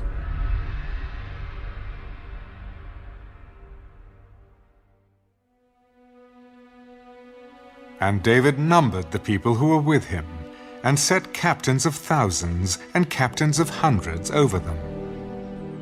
Then David sent out 1/3 of the people under the hand of Joab, 1/3 under the hand of Abishai, the son of Zeruiah, Joab's brother, and 1/3 under the hand of Ittai, the Gittite. I also will surely go out with you myself. But the people answered, You shall not go out. For if we flee away, they will not care about us, nor if half of us die will they care about us. But you are worth 10,000 of us now, for you are now more help to us in the city. Whatever seems best to you, I will do. So the king stood beside the gate, and all the people went out by hundreds and by thousands. Now the king had commanded Joab, Abishai, and Ittai, Deal gently, for my sake, with the young man Absalom. And all the people heard when the king gave all the captains orders concerning Absalom. So the people went out into the field of battle against Israel, and the battle was in the woods of Ephraim. The people of Israel were overthrown there before the servants of David. And a great slaughter of 20,000 took place there that day. For the battle there was scattered over the face of the whole countryside, and the woods devoured more people that day than the sword devoured. Then Absalom met the servants of David. Absalom rode on a mule. The mule went under the thick boughs of a great terebinth tree, and his head caught in the terebinth. So he was left hanging between heaven and earth, and the mule which was under him went on. Now a certain man saw it and told Joab. I just saw Absalom hanging in a terebinth tree. You just saw him? And why did you not strike him there to the ground? I would have given you 10 shekels of silver and a belt. Though I were to receive 1,000 shekels of silver in my hand, I would not raise my hand against the king's son. For in our hearing, the king commanded you, and Abishai, and Idai, saying, Beware lest anyone touch the young man Absalom. Otherwise I would have dealt falsely against my own life. For there is nothing hidden from the king, and you yourself would have set yourself against me. I cannot linger with you. And he took 3 spears in his hand and thrust them through Absalom's heart, while he was still alive in the midst of the terebinth tree. And 10 young men who bore Joab's armor surrounded Absalom and struck and killed him.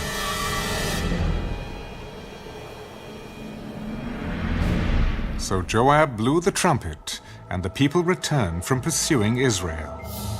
For Joab held back the people, and they took Absalom and cast him into a large pit in the woods, and laid a very large heap of stones over him. Then all Israel fled, every one to his tent. Now Absalom in his lifetime had taken and set up a pillar for himself, which is in the king's valley.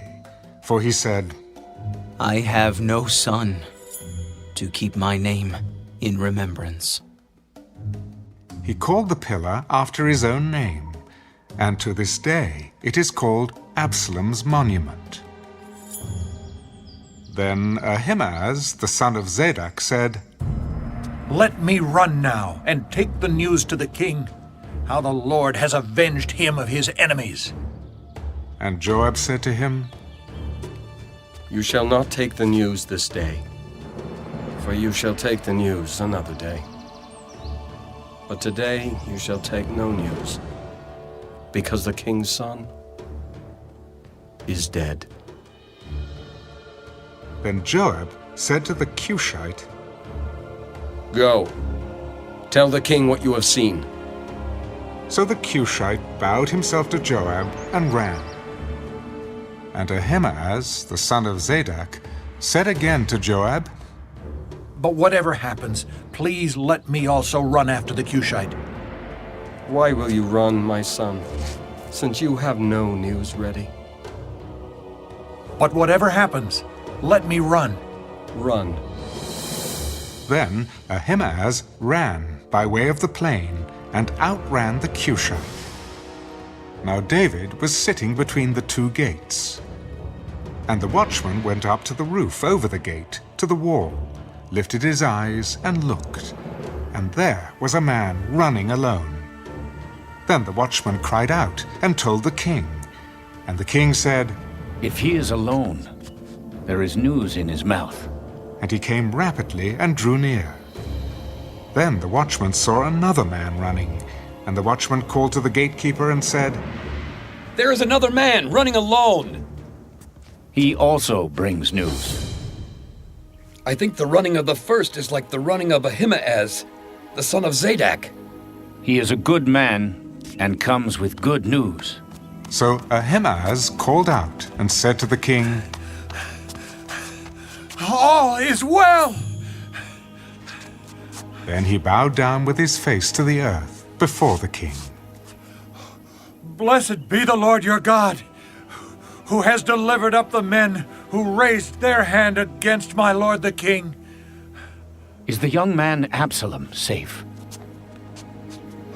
When Joab sent the king's servant, and me, your servant, I saw a great tumult, but I did not know what it was about. Turn aside and stand here. So he turned aside and stood still. Just then the Cushite came. There is good news, my lord the king. For the Lord has avenged you this day of all those who rose against you. Is the young man Absalom safe? May the enemies of my lord the king and all who rise against you to do harm be like that young man. Then the king was deeply moved, and went up to the chamber over the gate, and wept. And as he went, he said thus, Oh, my son Absalom, my son Absalom, if only I had died in your place. Oh, Absalom, my son, oh.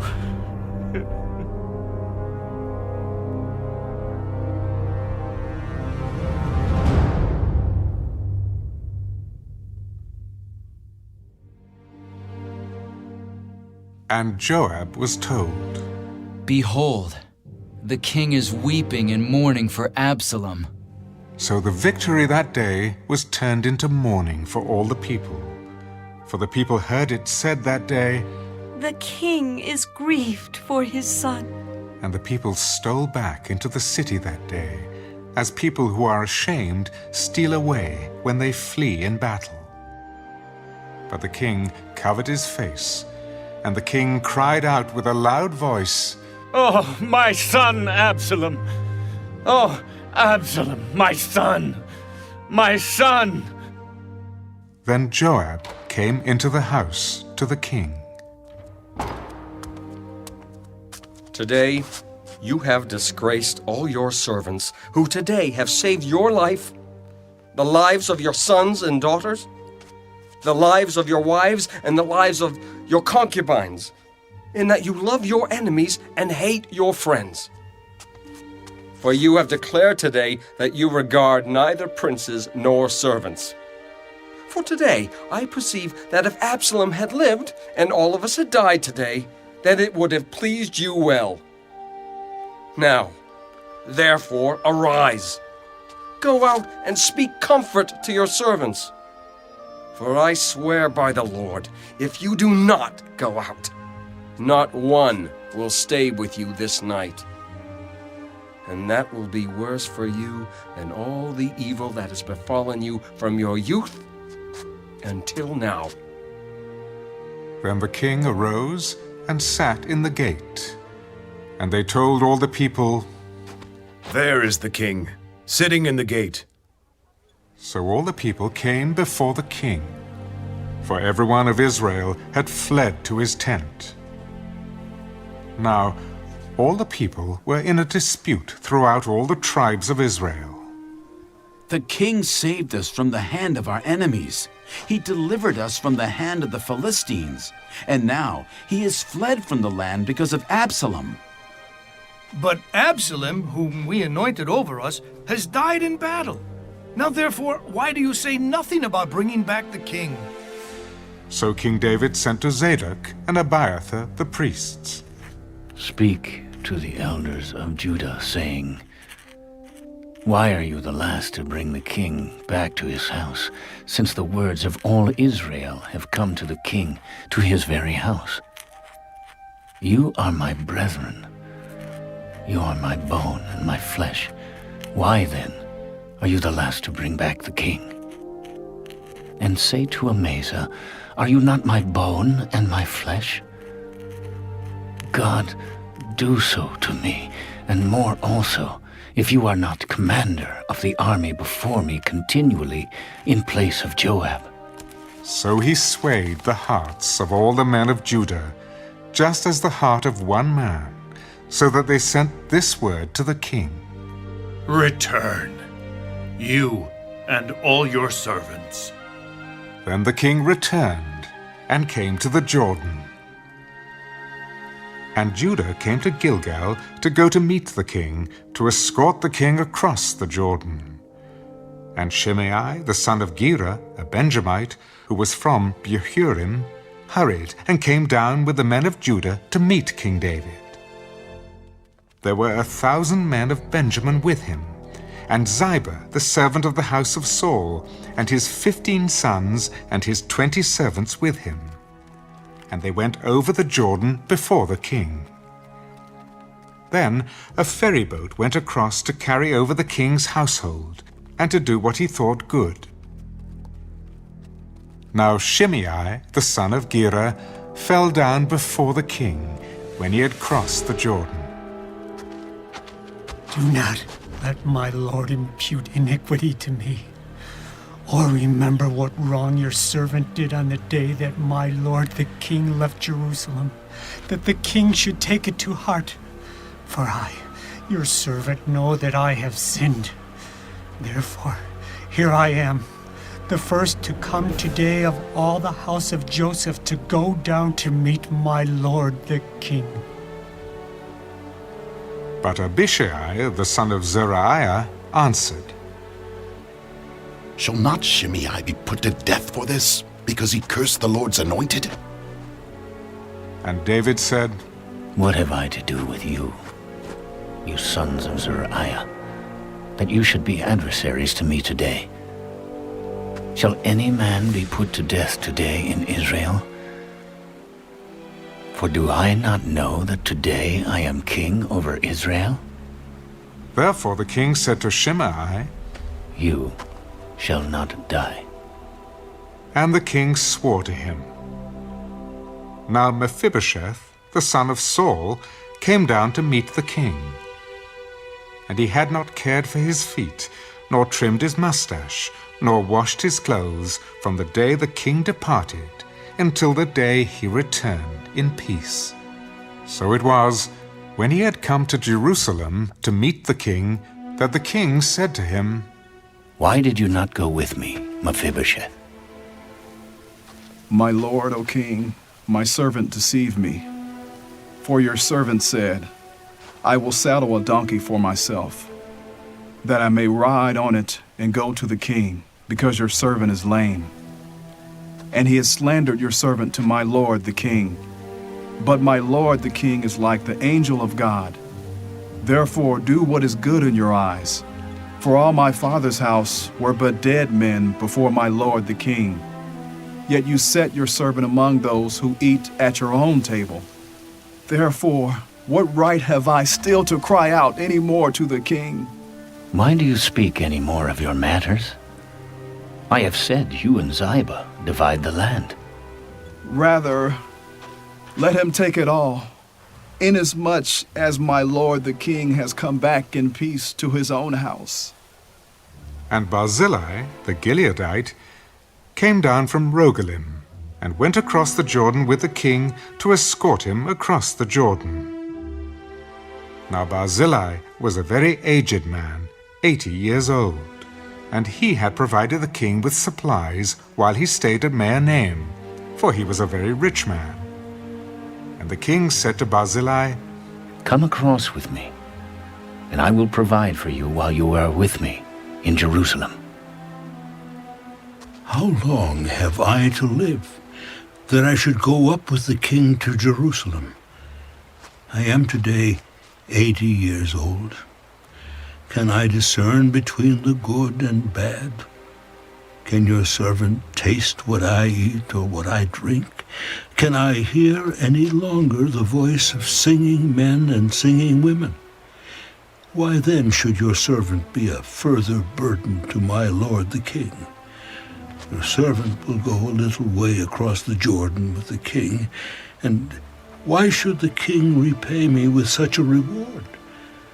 Please let your servant turn back again, that I may die in my own city near the grave of my father and mother. But here is your servant Kimham. Let him cross over with my lord the king, and do for him what seems good to you. Kimham shall cross over with me, and I will do for him what seems good to you. Now whatever you request of me, I will do for you." Then all the people went over the Jordan. And when the king had crossed over, the king kissed Barzillai and blessed him, and he returned to his own place. Now the king went on to Gilgal, and Kimham went on with him. And all the people of Judah escorted the king, and also half the people of Israel. Just then all the men of Israel came to the king. Why have our brethren, the men of Judah, stolen you away and brought the king, his household, and all David's men with him across the Jordan? So all the men of Judah answered the men of Israel, "Because the king is a close relative of ours. Why then are you angry over this matter? Have we ever eaten at the king's expense, or has he given us any gift?" And the men of Israel answered the men of Judah, "We have 10 shares in the king. Therefore, we also have more right to David than you. Why then do you despise us? Were we not the first to advise bringing back our king?" Yet the words of the men of Judah were fiercer than the words of the men of Israel. And there happened to be there a rebel whose name was Sheba, the son of Bichri, a Benjamite. And he blew a trumpet and said, "We have no share in David, nor do we have inheritance in the son of Jesse. Every man to his tents, O Israel!" So every man of Israel deserted David, and followed Sheba, the son of Bichri. But the men of Judah, from the Jordan as far as Jerusalem, remained loyal to their king. Now David came to his house at Jerusalem, and the king took the 10 women, his concubines, whom he had left to keep the house, and put them in seclusion, and supported them, but did not go into them. So they were shut up to the day of their death, living in widowhood. And the king said to Amasa, "Assemble the men of Judah for me within 3 days, and be present here yourself." So Amasa went to assemble the men of Judah. But he delayed longer than the set time which David had appointed him. And David said to Abishai, "Now Sheba, the son of Bichri, will do us more harm than Absalom. Take your lord's servants and pursue him, lest he find for himself fortified cities and escape us." So Joab's men, with the Kerethites, the Pelethites, and all the mighty men, went out after him. And they went out of Jerusalem to pursue Sheba the son of Bichri. When they were at the large stone which is in Gibeon, Amasa came before them. Now Joab was dressed in battle armor. On it was a belt, with a sword fastened in its sheath at his hips. And as he was going forward, it fell out. Then Joab said to Amasa, "Are you in health, my brother?" And Joab took Amasa by the beard with his right hand to kiss him. But Amasa did not notice the sword that was in Joab's hand, and he struck him with it in the stomach, and his entrails poured out on the ground, and he did not strike him again. Thus he died. Then Joab and Abishai his brother pursued Sheba the son of Bichri. Meanwhile, one of Joab's men stood near Amasa and said, "Whoever favors Joab and whoever is for David, follow Joab." But Amasa wallowed in his blood in the middle of the highway. And when the man saw that all the people stood still, he moved Amasa from the highway to the field and threw a garment over him, when he saw that everyone who came upon him halted. When he was removed from the highway, all the people went on after Joab to pursue Sheba the son of Bichri. And he went through all the tribes of Israel to Abel and Bethmaachah and all the Berites. So they were gathered together and also went after Sheba. Then they came and besieged him in Abel of Bethmaachah. And they cast up a siege mound against the city, and it stood by the rampart. And all the people who were with Joab battered the wall to throw it down. Then a wise woman cried out from the city, "Here, here! Please say to Joab, 'Come nearby that I may speak with you.'" When he had come near to her, the woman said, "Are you Joab? I am. Hear the words of your maidservant." I am listening. They used to talk in former times, saying, "They shall surely seek guidance at Abel, and so they would end disputes." I am among the peaceable and faithful in Israel.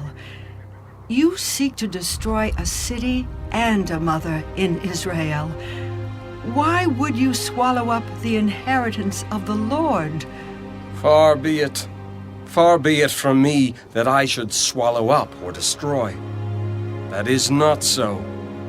But a man from the mountains of Ephraim, Sheba, the son of Bichri by name, has raised his hand against the king, against David. Deliver him only, and I will depart from the city. Watch. His head will be thrown to you over the wall. Then the woman, in her wisdom, went to all the people, and they cut off the head of Sheba, the son of Bichri, and threw it out to Joab. Then he blew a trumpet, and they withdrew from the city, every man to his tent. So Joab returned to the king at Jerusalem, and Joab was over all the army of Israel. Benaiah, the son of Jehoiada, was over the Kerethites and the Pelethites. Adoram was in charge of revenue. Jehoshaphat, the son of Ahilud, was recorder. Sheva was scribe. Zadok and Abiathar were the priests, and Ira, the Jairite, was a chief minister under David.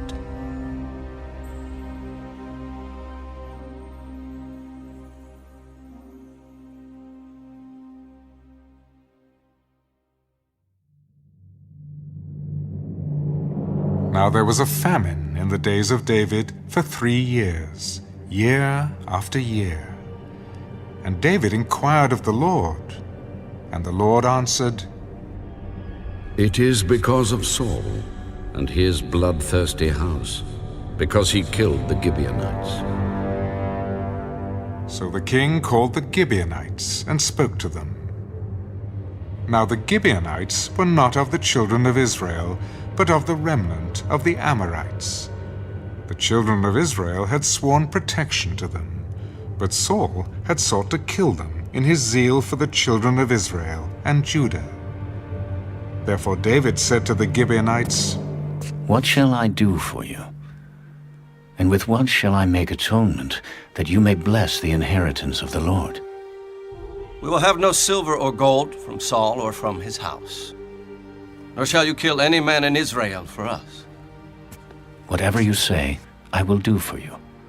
As for the man who consumed us and plotted against us, that we should be destroyed from remaining in any of the territories of Israel, let 7 men of his descendants be delivered to us, and we will hang them before the Lord in Gibeah of Saul, whom the Lord chose.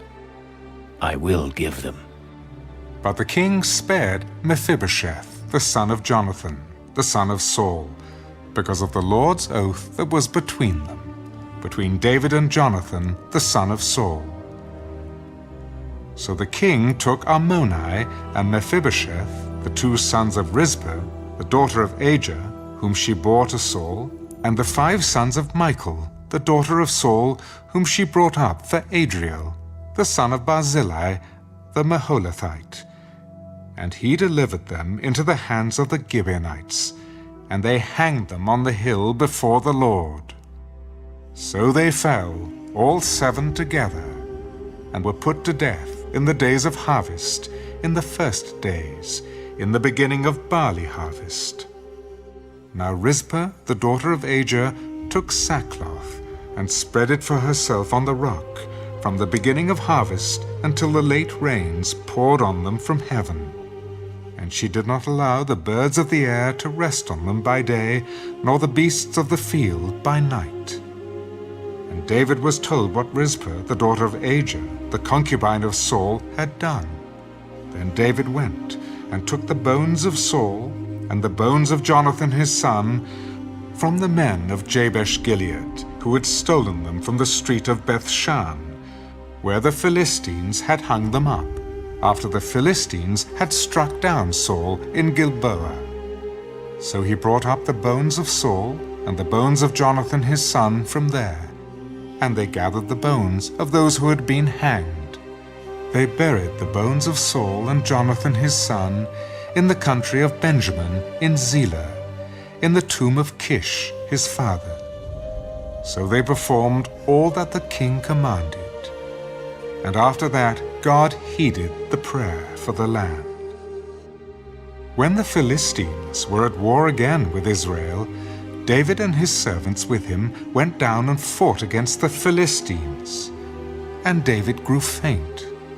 Then Ishbosheth, who was one of the sons of the giant, the weight of whose bronze spear was 300 shekels, who was bearing a new sword, thought he could kill David. But Abishai, the son of Zeruiah, came to his aid, and struck the Philistine and killed him. Then the men of David swore to him, "You shall go out no more with us to battle, lest you quench the lamp of Israel." Now it happened afterward that there was again a battle with the Philistines at Gob.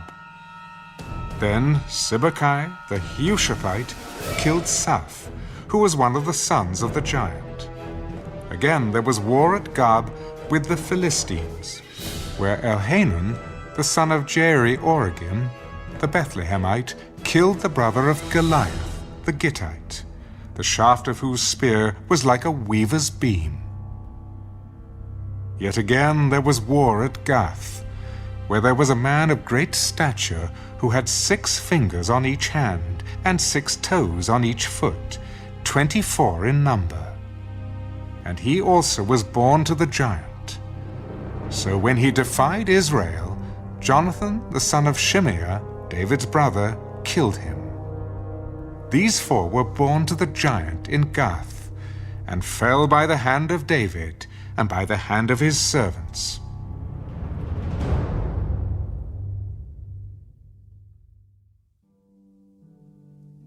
Then David spoke to the Lord the words of this song, on the day when the Lord had delivered him from the hand of all his enemies and from the hand of Saul. The Lord is my rock and my fortress and my deliverer, the God of my strength, in whom I will trust, my shield and the horn of my salvation, my stronghold and my refuge. My Savior, you save me from violence. I will call upon the Lord, who is worthy to be praised. So shall I be saved from my enemies when the waves of death surrounded me. The floods of ungodliness made me afraid. The sorrows of Sheol surrounded me. The snares of death confronted me. In my distress, I called upon the Lord and cried out to my God. He heard my voice from his temple, and my cry entered his ears. Then the earth shook and trembled. The foundations of heaven quaked and were shaken because he was angry. Smoke went up from his nostrils, and devouring fire from his mouth. Coals were kindled by it. He bowed the heavens also, and came down with darkness under his feet. He rode upon a cherub and flew, and he was seen upon the wings of the wind. He made darkness canopies around him, dark waters and thick clouds of the skies. From the brightness before him, coals of fire were kindled. The Lord thundered from heaven, and the Most High uttered his voice. He sent out arrows and scattered them, lightning bolts, and he vanquished them. Then the channels of the sea were seen, the foundations of the world were uncovered. At the rebuke of the Lord, at the blast of the breath of his nostrils. He sent from above. He took me. He drew me out of many waters. He delivered me from my strong enemy, from those who hated me, for they were too strong for me. They confronted me in the day of my calamity, but the Lord was my support. He also brought me out into a broad place. He delivered me because he delighted in me. The Lord rewarded me according to my righteousness. According to the cleanness of my hands, he has recompensed me. For I have kept the ways of the Lord, and have not wickedly departed from my God. For all his judgments were before me. And as for his statutes, I did not depart from them. I was also blameless before him, and I kept myself from my iniquity. Therefore the Lord has recompensed me according to my righteousness, according to my cleanness in his eyes. With the merciful you will show yourself merciful. With a blameless man you will show yourself blameless. With the pure you will show yourself pure. And with the devious you will show yourself shrewd. You will save the humble people, but your eyes are on the haughty, that you may bring them down. For you are my lamp, O Lord. The Lord shall enlighten my darkness. For by you I can run against a troop. By my God I can leap over a wall. As for God, his way is perfect. The word of the Lord is proven. He is a shield to all who trust in him. For who is God except the Lord? And who is a rock except our God? God is my strength and power, and he makes my way perfect. He makes my feet like the feet of deer, and sets me on high places. He teaches my hands to make war, so that my arms can bend a bow of bronze. You have also given me the shield of your salvation. Your gentleness has made me great. You enlarged my path under me, so my feet did not slip. I have pursued my enemies and destroyed them. Neither did I turn back again till they were destroyed. And I have destroyed them and wounded them, so that they could not rise. They have fallen under my feet. For you have armed me with strength for the battle. You have subdued under me those who rose against me. You have also given me the necks of my enemies, so that I destroyed those who hated me. They looked, but there was none to save, even to the Lord, but he did not answer them. Then I beat them as fine as the dust of the earth. I trod them like dirt in the streets, and I spread them out. You have also delivered me from the strivings of my people. You have kept me as the head of the nations. A people I have not known shall serve me. The foreigners submit to me. As soon as they hear, they obey me. The foreigners fade away and come frightened from their hideouts. The Lord lives. Blessed be my rock. Let God be exalted, the rock of my salvation. It is God who avenges me and subdues the peoples under me. He delivers me from my enemies. You also lift me up above those who rise against me. You have delivered me from the violent man. Therefore, I will give thanks to you, O Lord, among the Gentiles, and sing praises to your name. He is the tower of salvation to his king, and shows mercy to his anointed, to David and his descendants forevermore.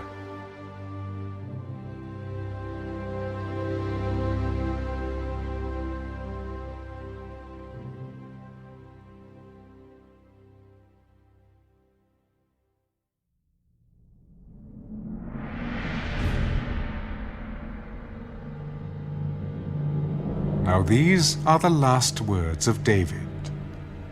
Thus says David, the son of Jesse, thus says the man raised up on high, the anointed of the God of Jacob, and the sweet psalmist of Israel.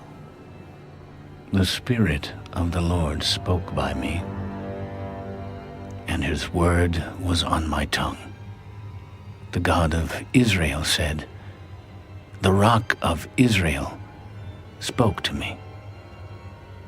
He who rules over men must be just, ruling in the fear of God. And he shall be like the light of the morning when the sun rises, a morning without clouds, like the tender grass springing out of the earth by clear shining after rain. Although my house is not so with God, yet he has made with me an everlasting covenant, ordered in all things and secure. For this is all my salvation and all my desire. Will he not make it increase? But the sons of rebellion shall all be as thorns thrust away, because they cannot be taken with hands. But the man who touches them must be armed with iron and the shaft of a spear, and they shall be utterly burned with fire in their place. These are the names of the mighty men whom David had. Ishbosheth the Tachmonite, chief among the captains. He was called Adonai the Eznite, because he had killed 800 men at one time. And after him was Eleazar, the son of Doda, the Ahohite, one of the 3 mighty men with David when they defied the Philistines, who were gathered there for battle. And the men of Israel had retreated. He arose and attacked the Philistines until his hand was weary, and his hand stuck to the sword. The Lord brought about a great victory that day, and the people returned after him only to plunder. And after him was Shammah, the son of Agi, the Hararite. The Philistines had gathered together into a troop where there was a piece of ground full of lentils. So the people fled from the Philistines. But he stationed himself in the middle of the field, defended it, and killed the Philistines. So the Lord brought about a great victory. Then 3 of the 30 chief men went down at harvest time and came to David at the cave of Adullam. And the troop of Philistines encamped in the valley of Rephaim. David was then in the stronghold, and the garrison of the Philistines was then in Bethlehem. And David said with longing, "Oh, that someone would give me a drink of the water from the well of Bethlehem, which is by the gate." So the 3 mighty men broke through the camp of the Philistines, drew water from the well of Bethlehem that was by the gate, and took it and brought it to David. Nevertheless, he would not drink it, but poured it out to the Lord. Far be it from me, O Lord, that I should do this. Is this not the blood of the men who went in jeopardy of their lives? Therefore he would not drink it. These things were done by the 3 mighty men.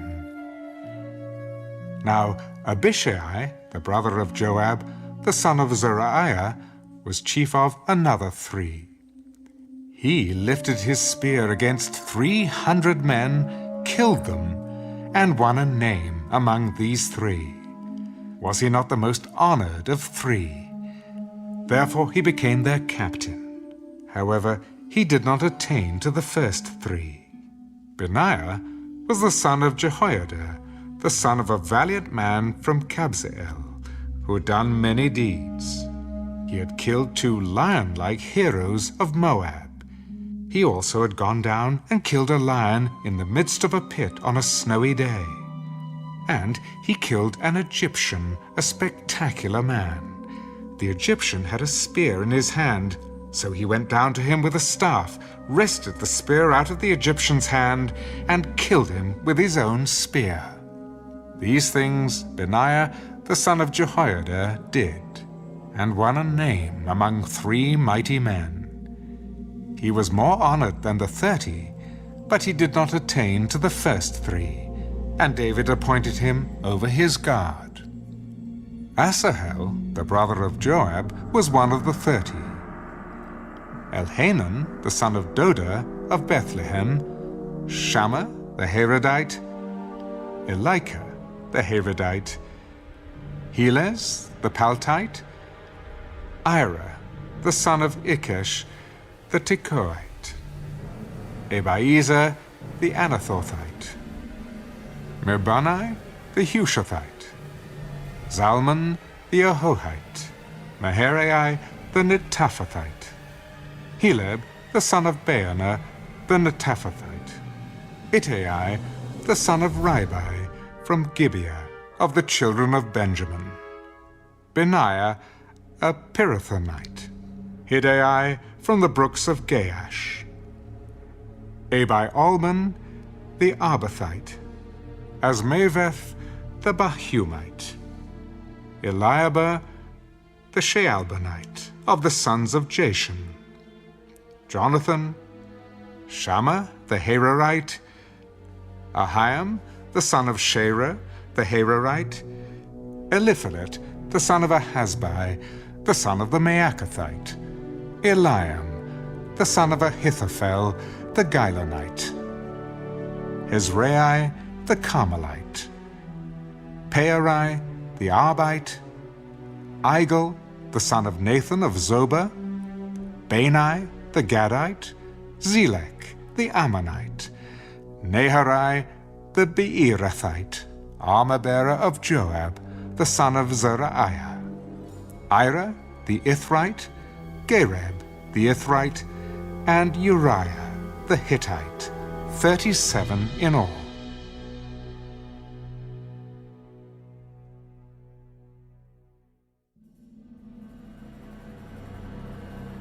Again, the anger of the Lord was aroused against Israel, and he moved David against them to say, Go, number Israel and Judah. So the king said to Joab, the commander of the army who was with him, Now go throughout all the tribes of Israel, from Dan to Beersheba, and count the people, that I may know the number of the people. Now may the Lord your God add to the people 100 times more than there are, and may the eyes of my lord the king see it. But why does my lord the king desire this thing? Nevertheless, the king's word prevailed against Joab and against the captains of the army. Therefore Joab and the captains of the army went out from the presence of the king to count the people of Israel. And they crossed over the Jordan and camped in Aroah, on the right side of the town, which is in the midst of the ravine of Gad, and toward Jazer. Then they came to Gilead, and to the land of Tatim-Hadshai. They came to Dan-Jaan, and around Sidon. And they came to the stronghold of Tyre, and to all the cities of the Hivites and the Canaanites. Then they went out to South Judah as far as Beersheba. So when they had gone through all the land, they came to Jerusalem at the end of 9 months and 20 days. Then Joab gave the sum of the number of the people to the king.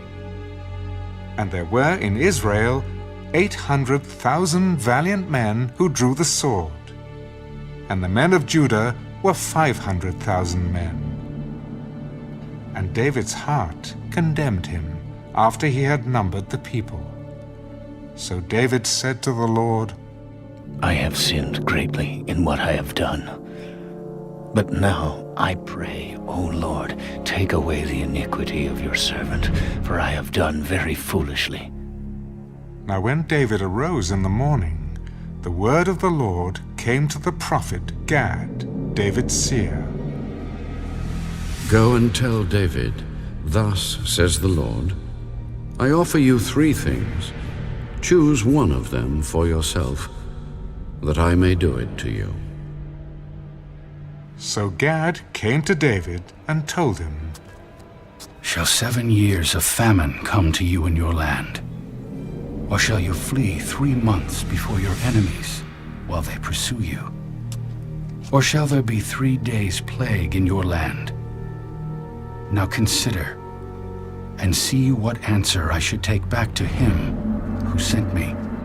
I am in great distress. Please let us fall into the hand of the Lord, for his mercies are great, but do not let me fall into the hand of man. So the Lord sent a plague upon Israel from the morning till the appointed time.